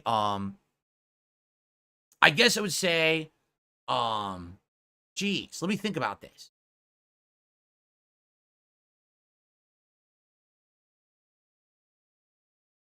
It was right after dinner. Yes, because he said the time. So basically, it's right after dinner, okay? And he sends me, or I send him an email saying, I'm still 50-50 about this, but I think it went well, and I'm thinking I could trust you. Are you actively checking your email? Because I would like to send you this stuff right now, okay? And he goes, no response at all. Now think about this. The interview ends. Everyone is on the edge of their seat. A lot of people think that I'm a liar. Right? A lot of people think that I'm a liar because of this interview. Rightly so, because I was lying about the game, right? I mean, definitely. And here's my chance to clear it up. So people are on the edge of their seat. Will Phil send Craig stuff? What's going to happen, right? People want to know. I even said, during my decompression stream. I might send him this stuff. I'm considering it, right? So I send him this email. Hey, I want to show, you know, I want to show you the information. He doesn't respond at all. It's as if he's ignoring me, right? The next morning on his show, it's literally a let's dump on Darkside Phil session. He claims it was a decompression session. Oh, it's the first time we got to get together and talk. Literally what it was. Every one of them went in a row. I don't believe Phil. I don't believe Phil. I don't believe Phil. I don't believe Phil. Then the detractors call in, not call in, but they're all doing super chats. They're all doing contributions. Fuck Phil. He's a piece of shit. And they're reading every one of them. They're entertaining all of this bullying session against me with me not there to do anything to defend myself. Meanwhile, I've sent him the email to say, I will send you all this information to essentially explain the situation. All right. And he's ignored it. He's actively ignored the email. He's not paying attention to the fact that he said I could send this information. He's ignored me. All right. So he does this terrible, terrible bullying session. Then apparently later on that night, after getting hundreds of dollars from my detractors that day, and by the way, more than that during the interview the day before as well. I think people tallied and said it was like a couple $1,000 total or something like that. Maybe they're wrong, but that's what I was told. It could be wrong, okay? He emails me back the most condescending email, basically saying, well, no, we don't want anything from you. Because basically, after the interview went offline, there's no way we could trust you anymore. It could all be faked. I'm thinking into my head, that's not what we agreed to. You literally said in the interview, I have time. I can get you this stuff and send it to you via email. This is what we said. I contact you to do it. You ignore me. You do a hate session on me. And now you're telling me, no, you don't even want it anyway. So he revealed in those emails, he had no intention of ever giving me a fair shake. He was convinced that everything that I said was a lie, probably before the interview started, by my detractors. His intention was to get me to do a big confession live in his show by showing him the Down from the Rafters account. And then apparently everyone on the internet would forgive me or not, but then he would have the scoop. He would have the big show, right? He would have the big slamming, oh my God, they can't believe the Sidescrollers got it, but they got it. They got Phil to admit this. This is amazing, right? It would have blown everyone away. Holy shit. That's what it was. He wanted to be the big shot. He wanted to have the groundbreaking piece of content. When I refused to give him that piece of content, which I couldn't have anyway because I don't have access to the account, it would have been a screenshot of a different account that proved nothing at the time. He just decided, fuck this guy. I'm going to instead completely side with the detractors, bully this guy, make a lot of money off of it. Okay? Today on my podcast, he was a guest, and I grilled him on this. And I said, by the way, Craig, later on, you did another show, and you actually literally called it Monetize the Detractors. And all you did, you had my detractors show up to talk shit about me, and you accepted donations the entire stream. That was literally it. And his excuse was, well, it's because you talked shit about me. You snaked me. You treated me like dirt. You didn't give me a chance to actually, defend myself like we had talked about and explain the whole situation like we had talked about. And now you're angry that I was upset at that. So let me think about this. So you mistreated me immediately after the interview. You mistreated me the next day on your podcast. You mistreated me with a condescending email. You mistreated me later on that week when you had a show about mobile games. You mistreated me when you did monetize the detractor stream about me. I mean, I could keep going because you mistreated me when you tried to email me to get me to play Street Fighter 6 with you so you could get a big bump out of it. You mistreated me again. I could keep going, right? But because I talk shit about you on my stream because you mistreated me, that's like, oh my God, world ending. Like, I didn't have the right to do that according to him. Okay? So basically, he read all of those emails out publicly on my podcast today. All right? And I said to him, so you're admitting all of this publicly. You know what I'm saying? Literally, you're admitting all of this publicly. And then he basically, he had no answer legit for it. He's like, oh, well, me not reading my emails isn't a big deal, Phil. In 2024, people don't read their emails every day. You had your biggest guest ever on your show. It propelled you to get views on your show and make you relevant. You were not relevant until Darkside Phil was on your show. No one was watching it. When I was on it, all of a sudden you got 3,000 viewers. People are in your content, supporting it, watching it. This is the hot topic. You didn't think that possibly I would email you the day of the interview and say, hey, so exactly as we had just talked about in that interview, here's the information that you wanted. No, you never thought that. In 2024, no one reads their email. even though that was the nice conversation we had on the actual interview, right? What on earth is he talking about? It doesn't make any sense what he's saying at all. Okay? So basically, he does it to himself. I didn't read those emails. He did. And by reading these emails, he completely exposes himself. And his whole narrative breaks apart. He gets so upset with me by the end of this show. First of all, he apologizes to me condescendingly, saying, I'm so sorry I didn't read my emails. Then he says, I'm sorry that your feelings were hurt and your fans' feelings were hurt. And I said, I don't want any of those apologies. What I want you to do is apologize to me for the action of snaking me like that, because you know that was wrong. And he refused. No, I will not do that. All right? He didn't refuse. He didn't do it. So then he went on within a 2-minute span, which I have a clip of that I'm going to put up on DSP Gaming later tonight. In a 2-minute span, listen to this. He tried to say he was going to donate the money from that stream to charity. A year and a half later, it's like $600. I'll donate $600 to the charity of your choice right now. I said, Craig, it's not about the money. It's that you treated me like crap. You hurt me. You hurt my business. You hurt my fans, right? Then he literally says, I've been in the business for 20 years, and basically you're like questioning my reputation. You could go fuck yourself. He actually says that out of nowhere. And everyone on the stream went, whoa, what? Like, what are you talking about?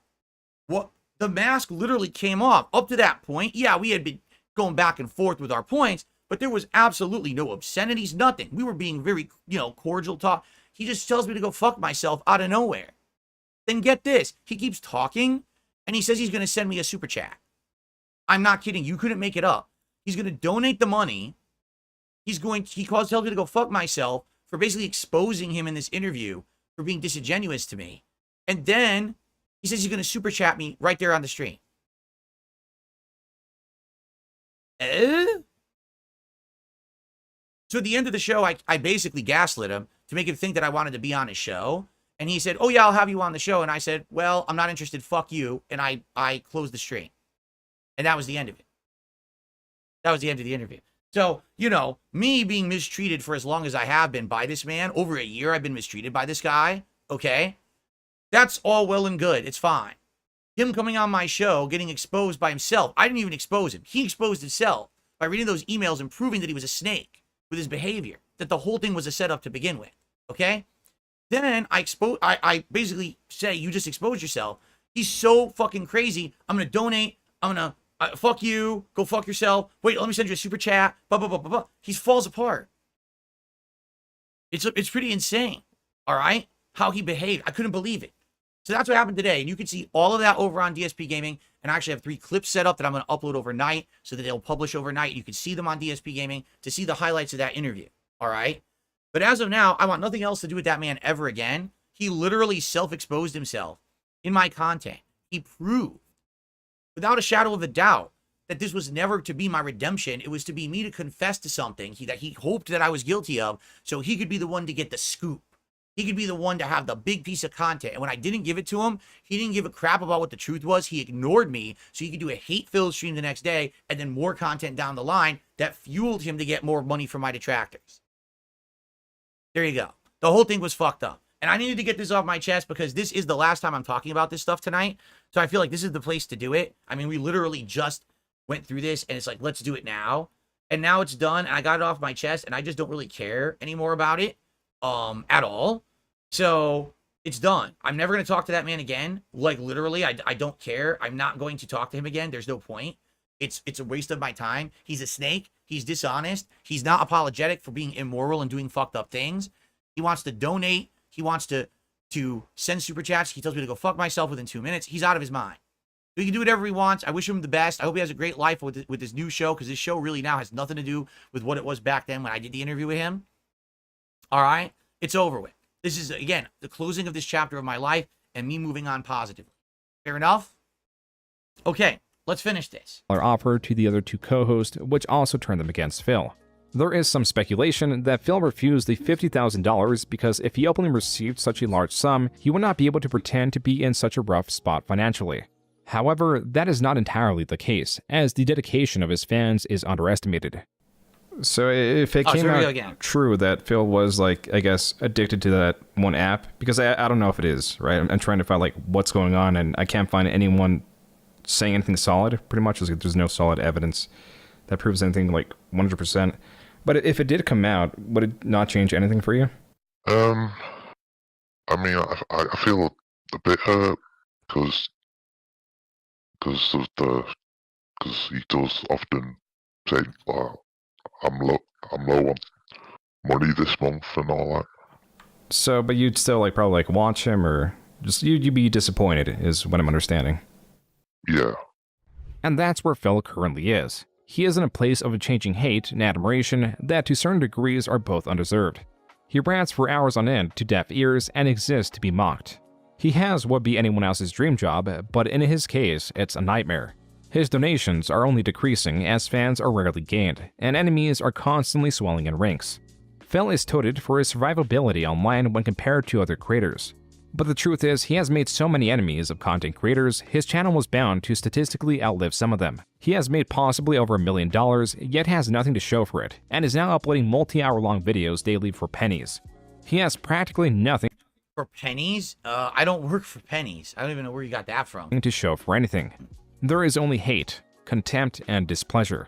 And being that the only people that interact with him daily, sans his wife, are those utterly obsessed with his life, Phil will continue to curtail his personality around these people who do not represent a healthy reality, as he continues to hold on to what shred of his online career he can grasp. Alright. Well. Alright. Here's honestly, that's the end of it, right? That's actually the dead end of it, which is surprising. I actually thought there would be like something even bigger and more dramatic than that. That was kind of almost like it ended not with a bang, but with a whimper. You know what I mean? Like, I actually thought there'd be like a big bang at the end or something that he was going to hit me with or whatever. So, all that being said, okay? Basically, here's what I think, all right? About the documentary. It's very well done. It's definitely the best documentary that's ever been done on me. There's definitely things that are wrong in it, okay?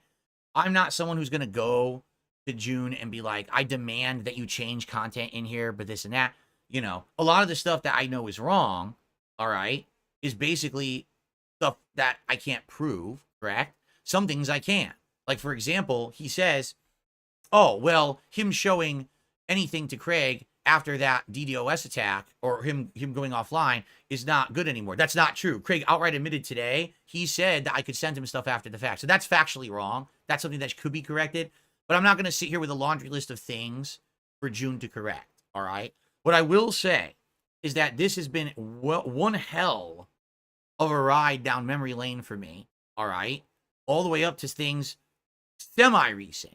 It's definitely not completely recent, correct? This is not representative of the stuff that has happened to me in my life over the last month. But I don't blame him. Did you really think he was going to change the documentary to represent what happened in the last month? So what has happened to my life in the last month? Okay? Let's talk about it. Someone gave me a chance. Someone actually gave me a shot. Instead of everyone treating me like dirt. Instead of everyone saying, we just want to deride Phil. Someone says, let's give him a chance. And then interacting with the guys from Kino Casino, right? Me talking to them in their chat, going on their show, completely flipped so many people's public opinion about me in a huge positive way, correct? It did. Absolutely it did. Then I decided to branch out and, hey, let's do a great collab together with the Review Tech React. We did that together. It went really well. Again, I'm getting kudos. I'm getting positive reviews. All of a sudden, on my channels, I'm getting a giant uptick of attention. Right now, tonight, we have almost 900 viewers on this stream. Well, we did. Now we're at 850, probably because we're at the end.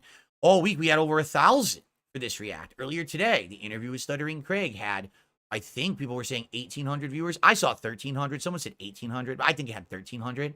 You know, the Keem thing last week had thousands, right? My normal streams have seen a ginormous increase in attention. My normal streams usually get 300 viewers. Now they're getting around 700 around the podcast. And then they start to teeter off during the daytime, right? But even my React content has seen more people join. Even every piece of content I'm doing has seen an increase. All three of my channels, you know. Notably, DSP Gaming has the biggest increase. But now this channel this week got a giant boost from all this reacting, okay? Pretty crazy.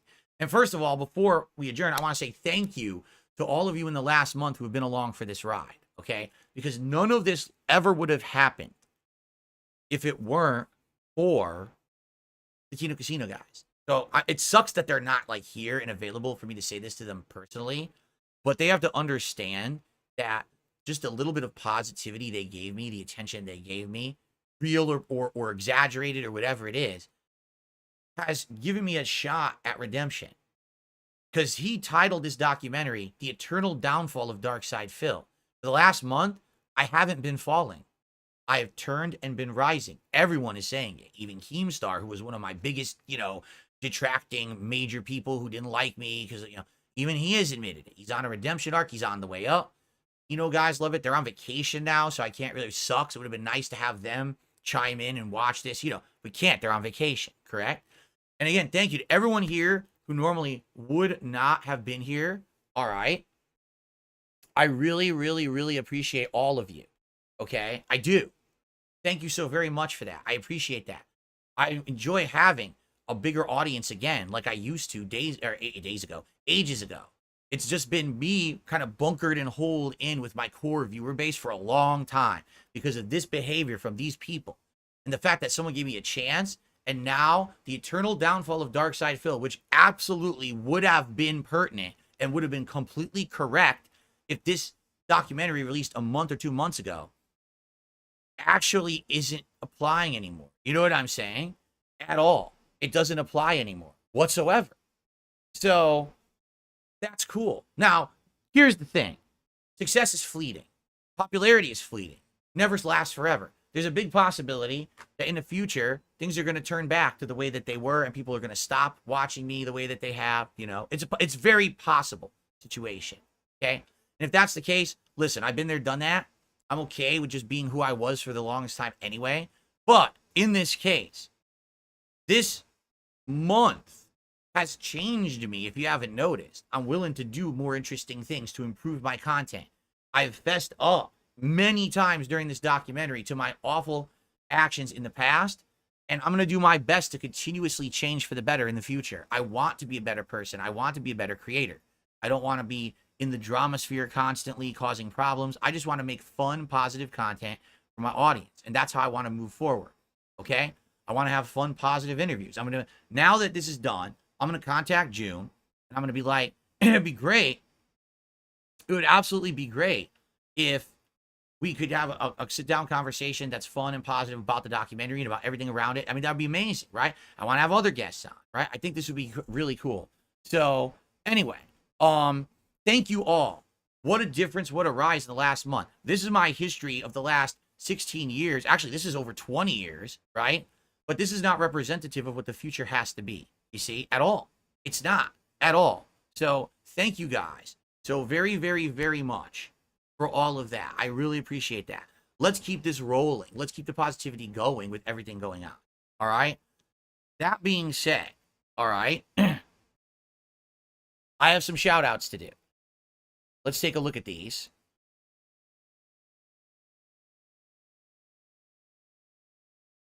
I don't know who this is, and it's a troll, so I'm just going to ignore it. I think they thought I was going to read that or something. Yep, there we go. Another troll. 2 troll tips, because they're trying to basically piss me off at the end of the night. It ain't going to work. I received a $109 tip. Live and let live. Bygones be bygones. I'm so excited to hear less of all this wet paper bag drama and returning to core content. I implore everyone checking out DSP, stick around for a while for that stuff instead of just window shopping with Phil. Have a great Friday, Phil and chat. Thank you. That was an anonymous $109 tip at the end.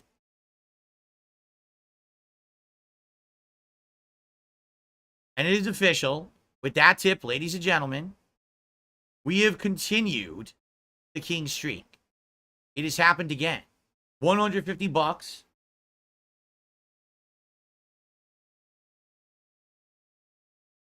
We are now at 37. Thank you so very much. Ladies and gentlemen, it is just awesome to see this during the end of my react to my documentary called The Eternal Downfall of Darkside Phil. No, it really is. Because, man, let me tell you, That very well, that documentary could have been absolutely, positively, 100% representative of me today, and that would have been a depressing end. But in truth, out of all the people who Joon the King is doing these documentaries on, right, I would argue I am one of the very few who it doesn't apply anymore. I would say Pro Jared actually had a really good positive ending. Good for him. And me, I'm literally having a very good positive ending. That's right. I promise you guys the vest. I will give you the vest for the final few minutes here.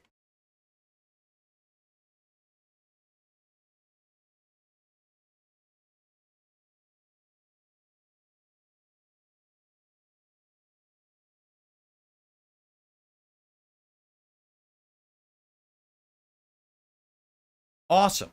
All right, look at this. The return of the original beige vest that started all of this way, way back when. I really appreciate all of you coming out, checking out my content, supporting all my content, being awesome. You guys have really been an awesome audience for this whole event over the week. It's the longest react I've ever done. FYI, I'm taking a break from reacting. I'm still going to do my regular react shows on Sundays. I am not doing any long form reacts for a while. We got to focus on core content like gameplay and stuff. I don't want to keep doing reacts for a bit. Maybe in the future I'll go back and do another one. But man, I definitely need the break. Okay? By the way, thank you to Alternate Keck for a $5 super chat here as well. And again, tonight support was great. In every way. Like, support was good. The super chats, the memberships, and the tips were great. And I really, really appreciate that. Okay? So, at the end of this thing, I'm so happy to say, even though the Eternal Downfall of Darkseid Phil documentary, for the most part, was pretty accurate, it's not anymore. And that's good. I just hope that I can maintain the positive. All right? I do. I really hope I can maintain the positive, keep it going, maintain, and have a good time with it. I hope that you will too. I hope that you'll give me a look, whether it's continuing to watch me react stuff every week on Sundays, whether you come check out DSP Gaming and the gameplay. It's all been basically inflated, and people like it now. You know, all because someone, unlike the side scrollers, someone actually gave me a fair shake, a fair shot, watched me, and now people are enjoying the content again. All right. So thank you guys. And that is it. I am pooped. I've been doing this all week long. I really got to get out of here tonight. This will be archived as is. You'll be able to watch it in its entirety. It's going to be in the playlist. This is now like 12 hours of content over the course of the week. It's been a wild ride. Thank you all. And let me put it this way. I hope, and of course, you never know what's going to happen. It could be prophetic. It could not. I hope that somewhere down the line, there could be another documentary about me that's not all negative. Seriously. It would be great to finally get a documentary about me that actually has things that are mixes of positivity in there. All right? But we'll see. Because right now, I feel like it's possible. If I can keep doing what I'm doing and not mess up, I think we could keep it at that level. I guess we'll have to find out. All right? But thank you all so very much. I really appreciate you. I wish you all a safe night, safe week. It was a great streaming week for me. I hope everyone enjoyed this project. And I'll be back, you know, after my day off tomorrow, which I need. I desperately need a day off tomorrow. And by the way, highlights of my interview with Craig coming out on DSP Gaming later today. I may or may not highlight stuff out of this stream tonight. I'm on the fence because it's been so tiring. I probably won't, but still stuff coming. All right, guys? Thank you so much. Enjoy tomorrow, and I will see you all, you know, this weekend. And thanks everyone who watched this when it was live and after the fact. Peace out, everyone.